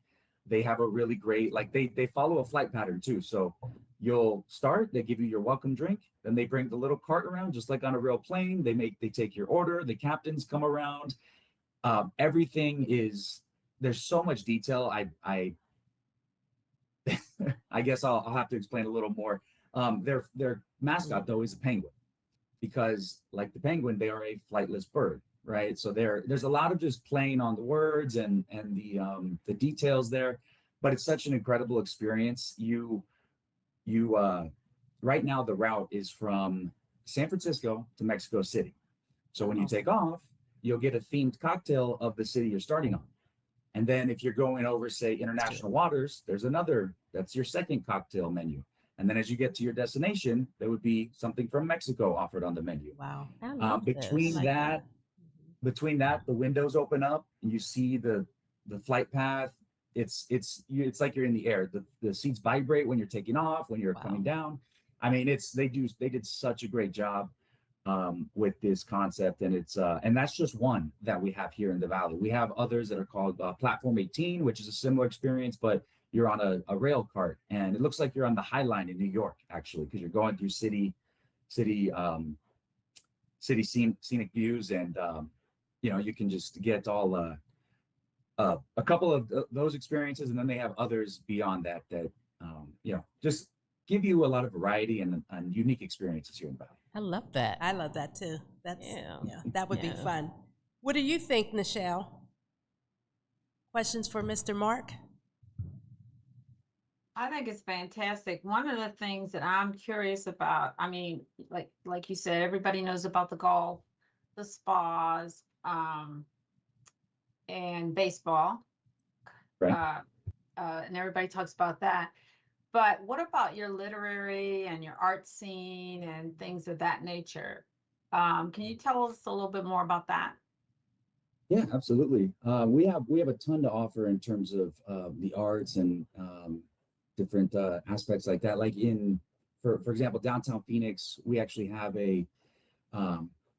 like it's not a guided tour by any means, but we have a whole Phenix art mural guide where you can go around the city and see different pieces of art that are commissioned by local artists. You know, a lot of them are people of color here from Phenix, locals, and you can see them all over. I mean, so they might be as small as, you know, an 8x8, which is, you know, not really small, but then as large as the side of a building. And really cool, unique artistry that, again, from locals. Beyond that, we have different things in Old Town Scottsdale, where it's, you know, has that Western art. There's people that, you know, do hats and different embroideries and things like that for the cowboy aesthetic, as well as we have a native art market, which again leads into the indigenous aspects, where there's a lot of turquoise and coppers and different metals, such as that. Love it. And then you can get into the museum side, where we have, you know, and maybe it's in part due to the heat, but lots of indoor experiences like that, right? That are, but it's almost like because we needed them, and then they just took off. The Musical Instrument Museum is in North Scottsdale. That has over 4,000 instruments across thousands of years and across so many different countries. And it's amazing to see the creativity in different places with the lack of resources. And then at the same time, how like common some of these instruments were, even if they're from, you know, Asia all the way down to, you know, right in the middle of the world from there, somewhere in Latin America, they would have similar looking instruments, but from different times and different materials. So it really was a cool, just kind of seeing this history, how it evolved, but how it was still similar in different places. And, you know, that's just one example, right? We have the Phenix Art Museum. We have Wonder Spaces, which is a really cool contemporary abstract museum in the Scottsdale Fashion Square Mall. The Herd Museum, which I touched on previously, which tells a really powerful story of all the tribes that have come and gone, or that have come through here and that have established themselves. So again, I feel like I'm saying this a lot, but it really depends on what you're interested in. There's a museum, there's arts, and we love to make those special individualized trips whenever people ask us about it. Great. And Mark, what I like to do is have us display some of the pictures that you sent to us. Yeah. And maybe you can walk us through, you know, what we're seeing. But the other thing I wanted to ask you about is if you could just give our listeners a gauge in terms of what the budget should be for them to make sure that they can experience, you know, have the best experience, the variety. What would you say a budget if they were to come and be in your great city for a week? A budget, you know, again, it more depends on, right, the time of year, because as with, you know, when the season's great and demand's higher, then that's going to, you know, raise the floor. So let's put this in there then. So what's the best time to visit Phenix, would you say? And then let's kind of get a sense of what the budget would look like. Yeah, absolutely. So I would say, you know, optimal weather is going to be, right, when everyone's here. That's generally spring training time, so March to like mid-April. That's when I believe there's nowhere better in the world to be. The weather is incredible. Everything else I just told you guys is firing on all cylinders. Everyone's ready to work and welcome people to Phenix. But if you want to maybe skip the crowds, come in kind of part of the shoulder season, you know, a lot of people, or I mean, the weather here is honestly flip-flops and shorts from October through March, May. So you can almost like Pittsburgh. Almost, Mark, like Pittsburgh. We are people tan here from October to February some years. Okay. You know, and hit the pool every now and then in between. You're not bragging, are you, Mark? Yes, he is. Yes, he is. No. Come chase the sun with us. Come out here. Come on now. So I would say, yeah, from October to up until March, you'll find some spots where it's good. And then after spring training up until, you know, right now is not bad, to be honest. For if you're inside, you're doing some water activities, you're staying cool here. This weather right now is 90s is the high, and it's really not too bad. We're going to start creeping into the hundreds. But I would say mid-April to mid-May, you'd be pretty safe for for catching the tail end of our nice season when it's not as busy. See, those of us who experience that cold weather, 90s, we're not even worried about it, Mark. You know, we'll probably be the only ones outside. They'll be like, what are they doing? Still thawing out after Yeah, that cold, yeah. right? That'll help you. Absolutely. I would definitely be the one out there, and I just throw on some sunscreen and keep it moving, right? Well, we had the pictures up, I believe. Oh, so tell us what are we looking at here? It's beautiful. Yeah, so this is going to be a sunset shot, one of those famous Sonoran sunsets. Oh, You get beautiful. the oranges and the red hues, a little bit of the purple in there. But yeah, this is just a shot, I believe, from Dreamy Draw, which is one of our hiking trails that is very popular out here in the valley. Very nice.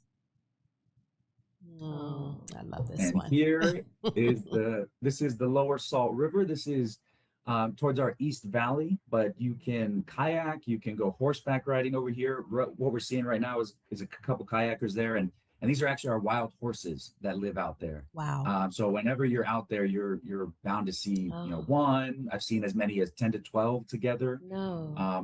With the calves and the adults, kind of taking them around. So you get that nature sense throughout. And this is just 30 minutes outside the city, and you're seeing this scenery, and it's a really popular activity. Beautiful. Tons of people hit the river every year. It is beautiful.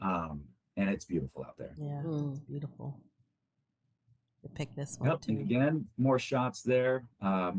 Again, that's not an uncommon sight, and I know people, who doesn't love to see a couple horses? They're just such beautiful creatures and animals, Gorgeous. and roaming free in the wild. It's like a shot out of a movie. Yeah. Oh, that's beautiful. Mm-hmm. And then here, this is just a city shot of Phenix from a little bit further back. Looks like we're at probably one of our golf courses there. And yeah, you can just see the mountain range behind it, and just another beautiful scenic shot. That's beautiful. Beautiful. And I believe this is probably from Camelback, but again, just showing a wide view of our city, and beautiful. Looks like the sun's probably setting here, and yeah, we are here, and you can see the basketball arena there, kind of towards the front a little bit. But yeah, just another shot of downtown Phoenix. Excellent. Well, Mark, we are almost at the end. I know. Cool. We are ready to come and visit with you, Mark. Absolutely. We're ready to have you out here. Can I ask just one quick question, Mark? Years ago, my son was looking at a school, and I believe it's in Phoenix, UAT, University of Arizona Technology. Yes, that sounds familiar. Okay, and that's a wonderful school. So if parents are looking for schools for their kids who are interested in gaming, creating games. Oh, yes. Okay. It's fantastic.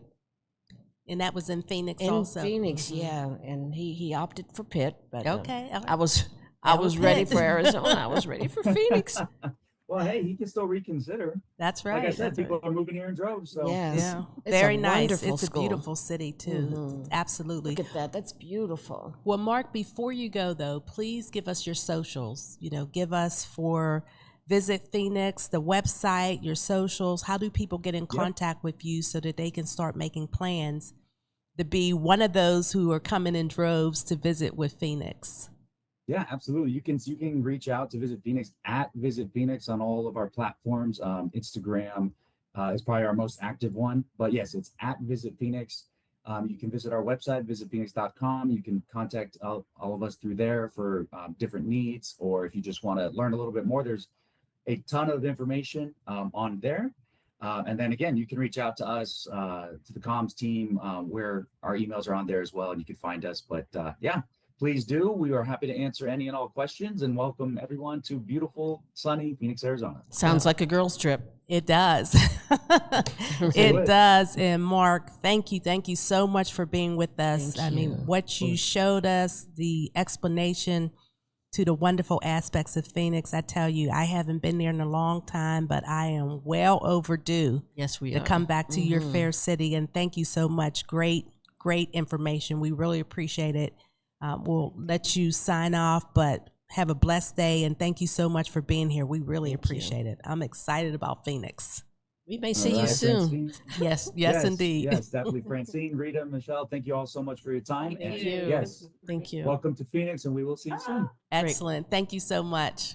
Well, ladies and gentlemen, I mean, you talk about a beautiful city and just so many different things. And, you know, there's folks here in the city who are still trying to wear, you know, shorts and cut off in October, November, December, which they really shouldn't be. But you can actually do that in Phoenix, When you know. flip flops in December. Yeah. Come on now. Let's go.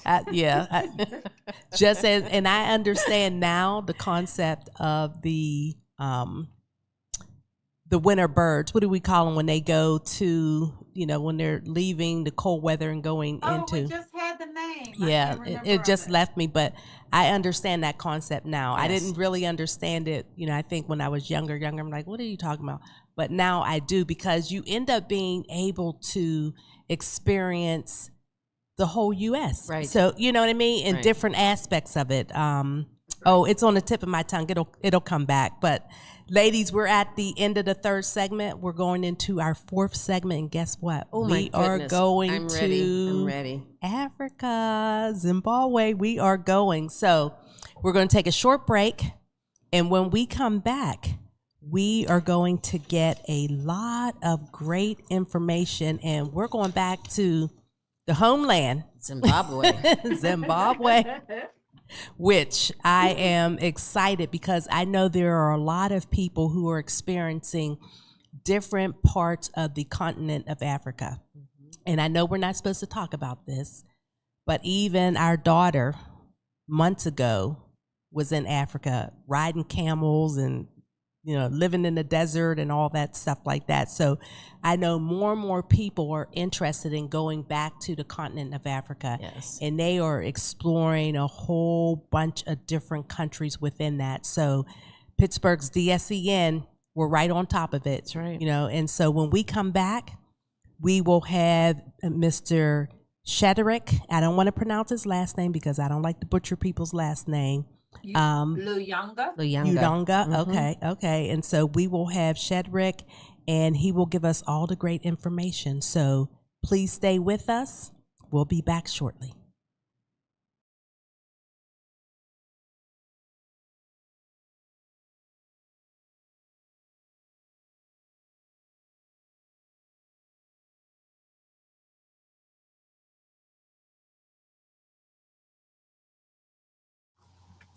Looking for a cost-effective way to help increase your company's bottom line?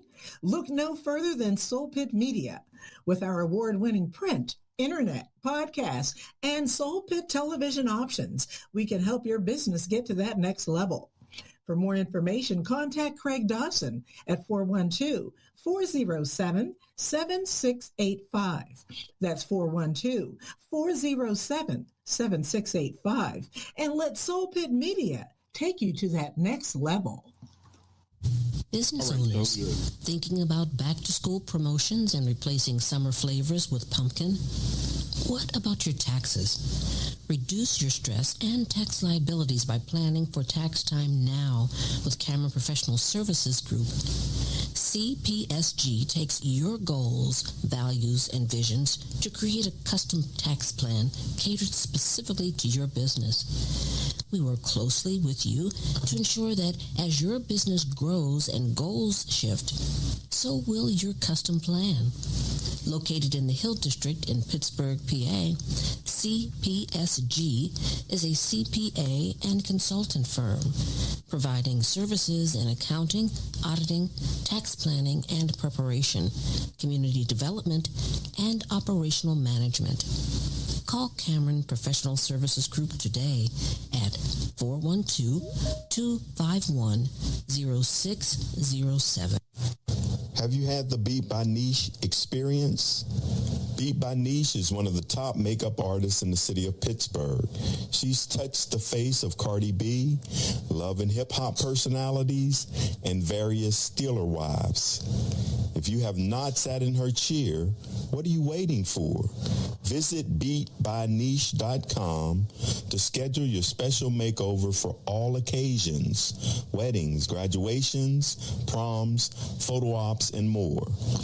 Visit beatbyniche.com and experience the touch of excellence.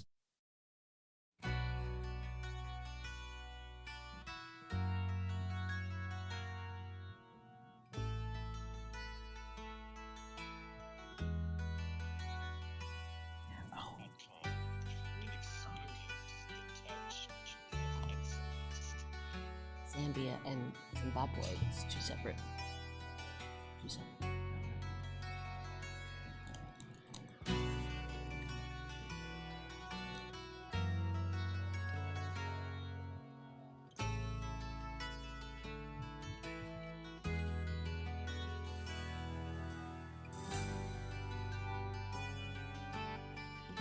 Pittsburgh's DSEN Travel, Fun, and Tips listeners. We are back and we have been having a fantastic time. You know, this time, Rita and Nichelle, it goes so fast. It does. We talk about such wonderful places to visit, and then we always give our tips, you know, and so I'm excited to bring our next guest on. And Mr. Shadrick, hopefully I'm pronouncing your name right, but you know, you can correct us for sure. You're seeing on the screen Nichelle R Downing. And if you have the YouTube feed up, you'll see myself, Francine Cameron, and you'll see Rita Gregory. So welcome, welcome. How are you today?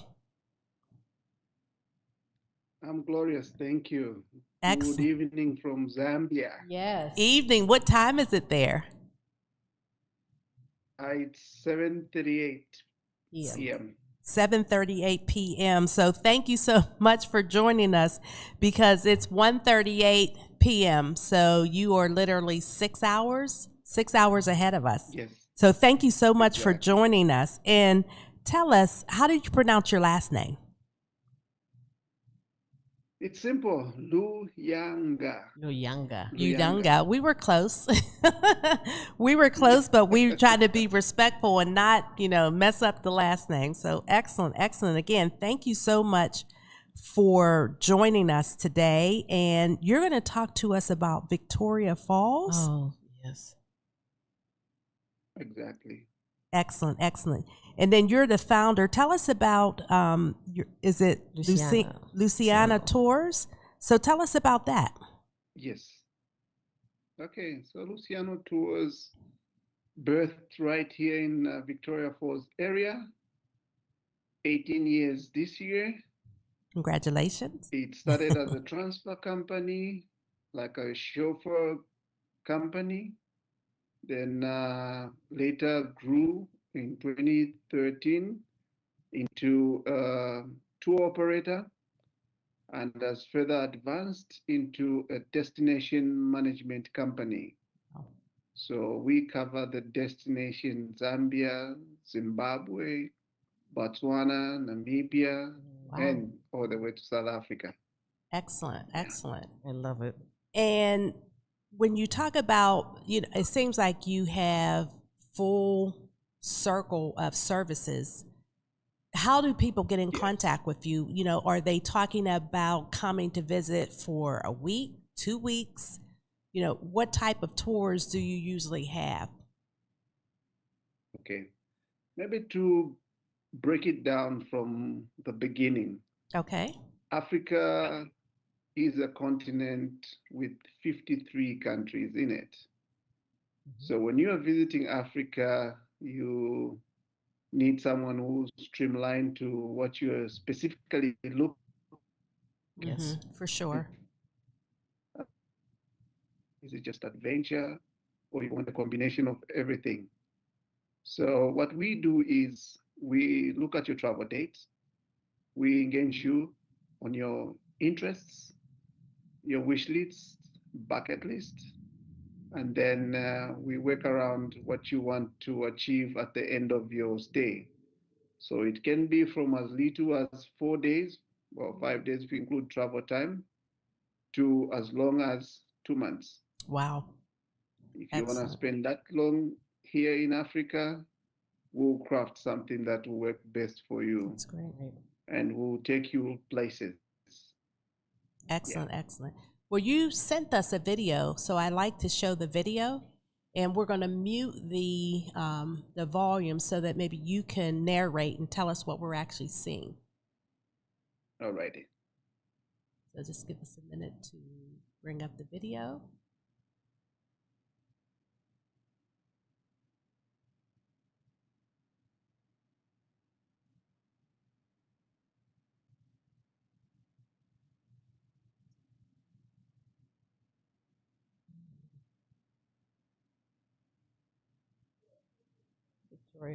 Okay, so we actually had the photos. So what are we seeing here, Shadrick? All right, that's Victoria Falls, one of the world natural wonders. Yes. 7 natural wonders. And that's one of the recent pictures I've picked and shared with you. This year in particular, we've had the highest water levels flowing over the Victoria Falls. And the last time this happened was about 50 years ago. So you can imagine the marvel that's happening around this destination this time around. The video was sent in a Google Drive format. I don't know if you can open the link. Yeah, we're because of the size of the document. Yeah. Okay, I think you can see it now. There we go. Yeah. Okay. Okay, so this is one destination, 2 countries. The destination is Victoria Falls, and you get to experience all these activities around the Victoria Falls. From river safari, whitewater rafting, quad bike in the national park, village walks. You get to do microlight. That's a microlight that takes you over the falls from 15 to 30 minutes. This is the nature that is always around you. Picnic by the riverside, hippos basking, fishing, river cruising that you can have, and our famous drink, which is called mosi. For the romantic side of things, you can go on a private island taken by helicopter. Wow. And need I mention that Zambia is vested with a lot of birds. It's one destination that you can go and enjoy birds. Zambia and Zimbabwe combined, we are endowed with a lot of food selections to choose from. So for those that are into gastronomy, tourism, they can come and enjoy that. For those that want to enjoy and appreciate the culture of this destination, you'll find that all in Livingston. And for that fine dining that is coupled as well, you are all included. So our destination is an all-inclusive, should I put it this way. Whether you are backpacking or you want everything private, there's something for everybody. And there's a budget for everyone. Yeah. Excellent. That's amazing. That is amazing. So let's just follow up on that. If someone is going to come for a week, what would their budget have to be? Okay, we'll ask a few questions that will just help them or help us guide them on what is possible. Will they be staying in a 3-star hotel? Will they be staying in a 5-star hotel? So the difference with this destination is where you stay. That's what changes the price. Right. But in terms of experience, you all have the same experience. It's the same Victoria Falls that you go to, even if you're staying at a 5-star property. You won't go to a different one when you're staying at a 5-star property. It's the same Victoria Falls 3-star backpacking or just coming in for a school trip or you're volunteering in the area. You see the same, you still have the same experience. So if I may pick from the bottom, which would be someone who's just backpacking from one bed to another, dorms, let's say Airbnbs and the like. If you were to spend seven nights here, give or take, they'll start between $560 to about $1,000. This would mainly depend on what activities they do in that 7 days. If they're doing the less expensive activities, the usual, which would be like your helicopter ride, it's the same price as internationally. So the same international rate that you'd find uh, for a helicopter, you find the same rate. Those kind of activities will to push the budget higher. But if you're coming to see the falls on the Zambian side, the entry is only $20. If you're seeing the falls on the Zimbabwean side, the entry is $58. So all those factors put in place, between $560 and $1,000 would do for a backpacker. Then moving up the ladder, it just depends on where you stay. Where you stay and what kind of package you have determines how much you have to save for. For example, if you're staying at a 3-star property and you're going for an all-inclusive package, bearing in mind that this includes all your meals, it includes all your activities, at least a minimum of 1 activity per day. So that is what will just change everything. But in terms of activities, you do the same. The whitewater rafting that you have, you pay the same amount as somebody who's staying at the 5-star property. So just to give a brief overview, that's what determines going up forwards. Yeah. Now, when you're there, do most people stick with the tour the whole time, or do people end up going off and doing things on their own? What do you find is most effective? Okay, so with us, this is how we always want to work. Friends that come as guests, we would want to find out exactly what they want to do. And then we leave a window for them to just explore that extra thing that they would want to do. For example, I'll give you one activity that happens in this area. It is a conservation kind of activity. Some do not appreciate it, others do appreciate it, and that is going to have a lion experience where you go to see where these lion cubs are kept, those that are orphaned and are raised, and you get to walk with them, you get to take pictures with them. We don't outrightly give that to people because not knowing how they feel.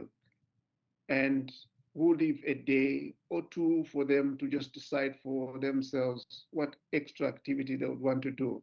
Or the friends that they'll meet along the way and can prompt them to do stuff like bungee jump over the Victoria Falls Bridge, zip line, some of those extreme sports that you don't just outrightly throw at people, but you'd want them to have and experience the best of this destination. Yeah. Excellent.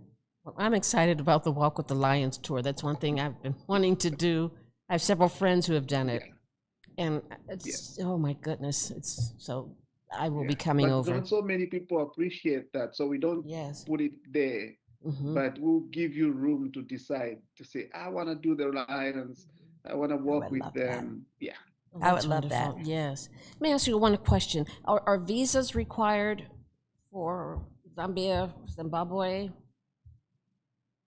Visas coming from traveling from the U.S. are visas required? U.S. nationals do not need to pay or buy visa to get into Zambia. Okay. That's for Zambia. For Zimbabwe, they need to get a visa at the point of entry or at the embassy. So you could just decide one day to say, I'm going to Zambia. Okay. Book your flight tickets, get here, we'll allow you in. Even if you don't have accommodation booking, no one will ask you where you're staying and whatnot, because you're allowed to come in and stay for a maximum of 3 months per entry. So you can come here and just be here for 90 days and say, okay, I want to walk to Zambia. And you just walk the whole country in 3 months. So for American citizens, you do not need visa for Zambia. For Zimbabwe, you need visa. A single entry is as low as $30. Double entry is as low as $45. Then we have a special visa. This visa allows you to have multiple entry into Zimbabwe, Zambia, and Botswana, and you only pay $50. It is valid That's for a month. great. That is great. Yeah. And what about shots? Are there any required shots? Right now, nothing. Nothing. We had some, I think 4, 5, no, it's almost 10 years now. We had the requirement for yellow fever, shots and certificates. Now it's no more. You just get on and get in. The COVID requirement is swapped out as well. That's the most recent one we had, where you needed to have been fully vaccinated, but not anymore. Excellent. Now, I have some girlfriends who live here, some friends who live here in Pittsburgh who are from Zambia. And some just moved or came back to Pittsburgh, came back to the States. And I forgot to give them money to make some dresses for me, have some dresses made. So the dresses, the clothing that's made in Zambia are just exquisite. They're beautiful. So I think Francine, Nichelle, and I are going to have to come over just to have some clothes Exactly. made. So. The Chitenge material. It's called Chitenge. Chitenge? Okay. Chitenge. Chitenge material. Chitenge fabric, yeah. Okay. We've got a group of Americans who just come in today, and we got some for them. Okay. As a gesture of welcome to Zambia. But I agree with them. When you say hi to them, just remind them that Zambia Kuchalo. They'll tell you what it means. Okay. Zambia Kuchalo. Zambia Kuchalo. Excellent. Nichelle, questions for you? Zambia Muchalo. Kuchalo. Kuchalo. Yeah. Kuchalo. Yeah. So everything that you've named is what most people think about Zambia. They think about the falls. They think about walking with the tiger. They think about all of those things. But what is something that most people miss? Like they're so busy looking at, I call it the Instagram highlights when other people go. But, you know, what is something that for you, you wish more people would see, come visit, or experience when they come? I believe people that choose to come here, if they don't do a village tour, they would have not really touched base with the people. I'd love that. They would have experienced everything that would say we've prepared for everyone that is coming to visit us. It's like we've laid a buffet for you, but you don't get to go to the garden to see where is this grown, where is this fruit grown. So visiting the villages, the local villages, and not really finding time to do that, I would say that's one thing that people miss out. I like that. Yeah. I like that. I like that too. Now, what about the languages? If you go to the villages, is it still like, will we have that language barrier, or there's enough folks there that speak English? Because obviously we don't. I'll put it this way. Zambia is also in 2026. It's not in 1980 something. No, it's equal in 2026. Simple things that I would say we have this. So you interact with people. If they don't hear you, they can always get on the ground and get an interpreter. However, that was just a joke, by the way.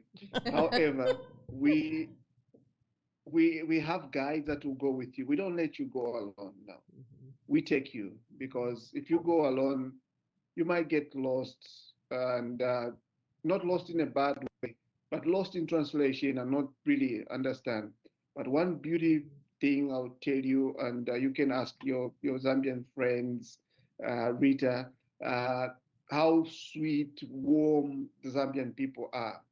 And this comes from our history. Zambia is sitting on 72 languages now, Wow. and about 26 ethnic groupings. So you can imagine Yes. amongst ourselves, we were foreigners, so to speak, and we've managed to find a balance where we can live together and ride by this slogan called One Zambia, One Nation, meaning we are one people.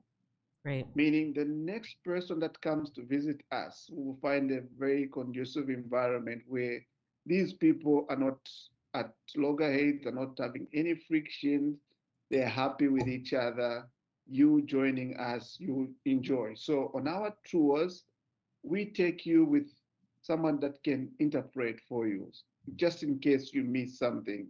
Somebody that will explain what the local person is trying to tell you. That's Because our guides go to these places multiple times. They've understood the area, but they don't want to take you on the trip themselves. They would like you to be taken on a trip by the locals. So you get to have a local village man or village will tell you the recent happening. Mind you, the guides come from a different location, which should be into the village. They don't know what happened the last night. They don't know what happened in a few hours. So they'll tell you, oh, what's happening there? No, there's a fresh brew. We've got some of these local brews that are usually brewed. One of them you won't forget, I know. It's called 7 days. It's a cold brew. It takes 7 days to be ready. So when it's ready, you'll find that it attracts some people going that direction. So when you're walking on a village tour and you see people gathering and just maybe wows you or surprises you, and you just tell there's a fresh brew there, people are just enjoying their drink. Yeah. Very nice. Well, what's the best time to come to visit there? For Victoria Falls, it's starting from end of April up to the end of August. This is the peak of the waterfalls. Now, if you want to have the first experience of the Victoria Falls, this period is the best time to come and see this, because you come and see the falls in its full glory. You get to experience it from the air if you want, or under the bridge. There's a walk that you go to the bottom of the bridge, the Victoria Falls Bridge, and you get to see the spray from underneath, or you just walk facing the waterfalls, enjoy what I call a natural shower. Don't just forget to carry your shampoo because you get soaking wet on that walk. You get to enjoy beautiful rainbows. Today, right now, it's a full moon. I don't know about your location. And you get to go to the falls and enjoy the lunar rainbow. So full moon, rainbow by the falls. It's magical. It's amazing. No picture can really give you that experience, not until you see it for yourself. Wow. Oh, Let's go. Yes. Let's go. Yes, indeed. How long of a flight is that from the States, just say from Pittsburgh? I don't think there's anything nonstop. I don't think there's a flight nonstop from here. We don't have currently. Yeah, nothing currently. You will have to either, if you're using, let's say, Delta or South African Airways, you could land straight into Johannesburg. And from Johannesburg into Livingstone, Victoria Falls, it's 1 hour, 45 minutes. Okay. Oh, wow. Okay. Yeah, United. Yes. Yeah. I'm a retired flight attendant. Yes. So yeah, I'd love to go over. Yeah, that's amazing. So if you fly in Europe, you get your Lufthansa and all those, they will still bring you into Johannesburg. Or if you're flying the African airline, which is Ethiopian Airline and Kenyan Airways, you get into Nairobi, then come down to Livingstone, or you get into Addis Ababa and come down to Livingstone. So it will be like one stop before coming here. Europe and United Arab Emirates would mean one stop there, another stop in Johannesburg or Lusaka, and then you get to this place. Yeah. So we're going to be wrapping up soon, but I just have a couple more questions for you. During that time of April through Sure. August, what's the temperature during that time? Okay. April to May, that is the end, towards the end of our summer. That's our African summer, which gives you temperatures of about 45 degrees. I don't know how much that translates into Fahrenheit. Okay. Yeah. 45 centigrade. And, centigrade, yeah. Okay. And then from May, this is the beginning of our winter. This is currently our beginning of our winter up to end of July. So temperatures do drop as low as 3-4 degrees Celsius, not Fahrenheit, no? That's And cold. yeah, August to July to the end of August, it starts warming up. However, these are only temperatures you experience in the morning. As of 10 a.m. or 9 a.m., you enjoy your sun. It's hot. It gets hot. So keep warm in the morning, keep warm in the evening, and play around during the afternoons. Yeah. It sounds excellent. Yes. Excellent. Well, Shadrick, this was fantastic to be able to give our listeners your expertise. Congratulations on being in business 18 years. It's obviously you do a fantastic job, because if you didn't, people wouldn't come and you wouldn't be able to tell us that you've been in business 18 years. Yes. Before you go, though, we would Absolutely. like you to be able to give your socials for, how can our listeners, because we, on average, we have listeners from 90 countries, how can they get in touch with you? Okay. On Instagram, we're at Luciano Tours and Travel. Facebook is Luciano Tours and Travel as well. And then they can get to us via website. That's www.luciano-tours.com. And I have one last question. And we have... I'm sorry, go ahead.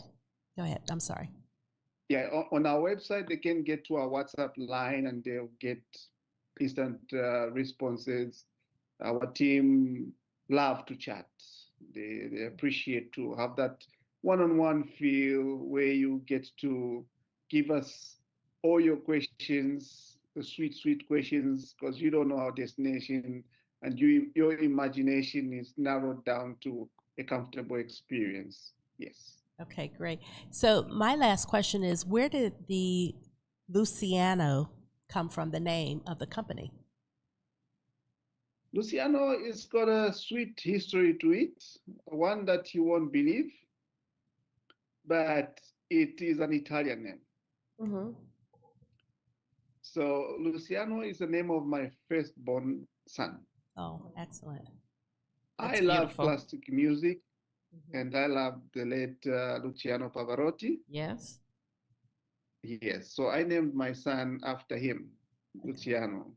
Beautiful. So at the time of registration of the company, we looked for all the names, Falls, Tours and Travel, Monsieur Tunya. By the way, that's the name of the Victoria Falls. Monsieur Tunya, Rainbow Tours, all those names were taken. So me and my wife, we sat down like, okay, and Luciano was the new thing that was in the house at the moment. So we're like, okay, let's try Luciano. And it outrightly passed. So from that day, it's been Luciano Tours and Travel, a homegrown tour business that has been here for this long. Owner managed, I manage it with my wife.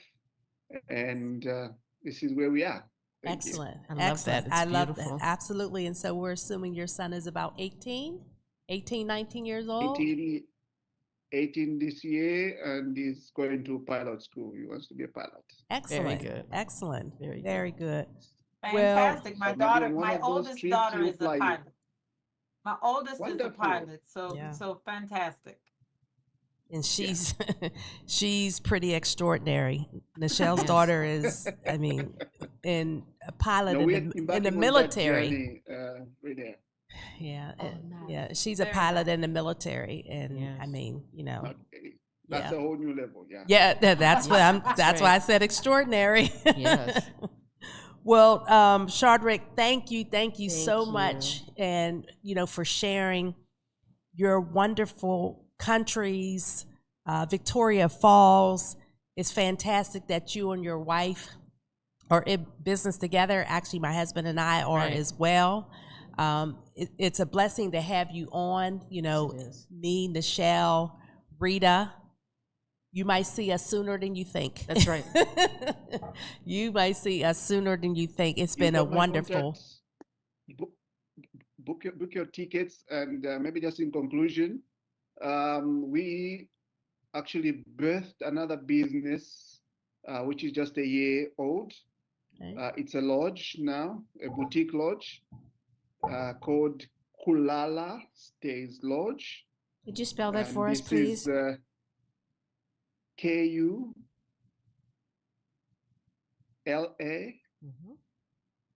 KULALA space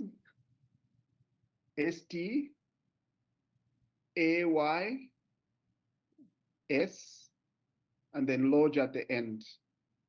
Okay. And the socials are Kulala Stays for Okay. Instagram, TikTok, and Facebook. Very You can good. check us up and we'll accommodate you. You get to live with us. You get to experience staying with us. Would Excellent. love that. We would love it. Thank you so much. Thank you. Thank you Again, very we much. appreciate you being here. Enjoy the rest of your evening since you're 6 Yes. hours ahead. Thank you. Enjoy you, and thank you. I'm don't be a honored to have stranger. No, you don't be a stranger. We're looking forward to you. You'll find me at the airport. I'll be waiting. Oh, Excellent. okay. And just So- quickly, I was telling Francine earlier, I have family in Harare, Zimbabwe. My uncle lived Yeah. there for many years. And That's 2 hours flight. great. Okay, let's go. Excellent. Excellent. Thank you so much. Enjoy the rest of your day, and blessings to you Thank and your you. wife for the Yes. many businesses you have, and we wish you all the best. Thank you. Excellent. I Thank you so appreciate much. and thank you so much for hosting you. me, ladies.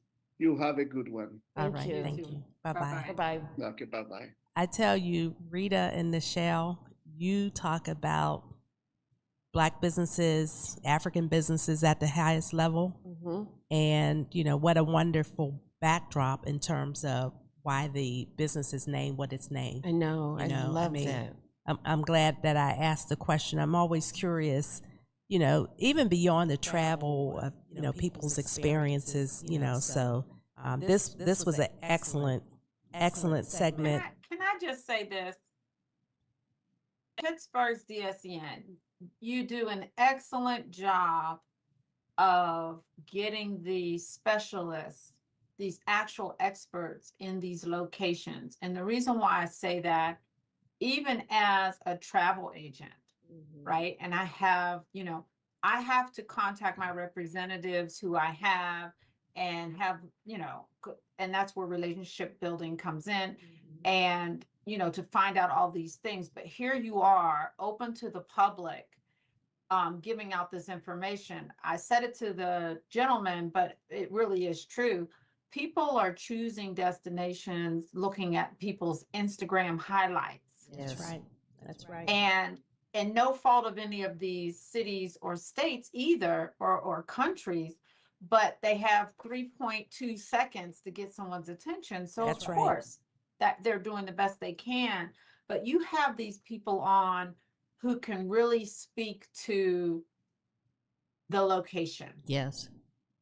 And the people you had on today, like in Minneapolis, I never in a million years would have thought of Minneapolis as some place to go and try all these different foods. I know. Right. That their Right. culture was that 55 museums. I've spoken to several people who have gone to various places in Africa. Very rarely has anyone said they visited the villages. Oh, that's Mhm. exactly right. Mm-hmm. That's exactly right. Yeah, they go to the town and they go on the tour and they go to see particularly anything related to slavery and how we got here, and all of that, and the history, and oh, they try a few foods, but you know, so to have people on who can truly speak the area that the woman spoke about in Minneapolis, you know, everybody goes on, what is it, ChatGPT, what have you. You would have to, you know, all those AI agents are great, but you got to know the right information or the question to ask. So even if you typed in, hey, you know, I want to go on a shopping tour of Minneapolis, where should I go? It wouldn't have come up with those neighborhoods that she talked about with the little specialty boutiques in them. Yeah. It just wouldn't have done it.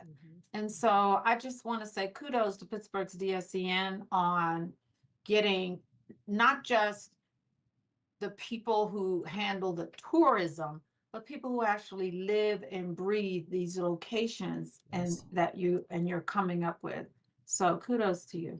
Thank you. That's and great.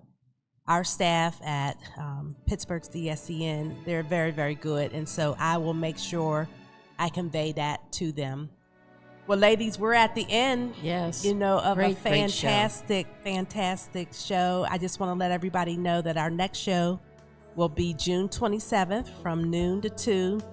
But don't hang up.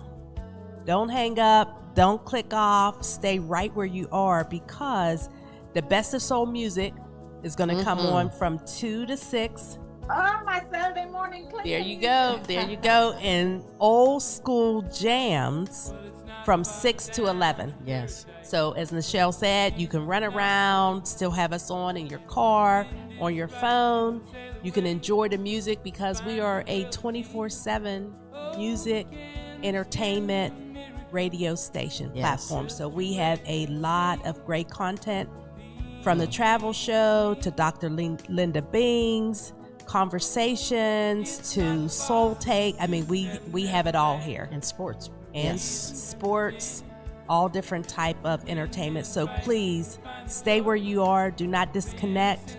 And Nichelle and Rita, your final thoughts for our audience?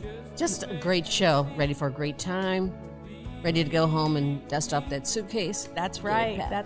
Excellent. Nichelle, final words? Two things. One, join the new Facebook group Chat Travelers for Women. If you have a group, you're trying to figure it all out, join the Facebook group. We can talk about it, and I'll give you the guidance you need.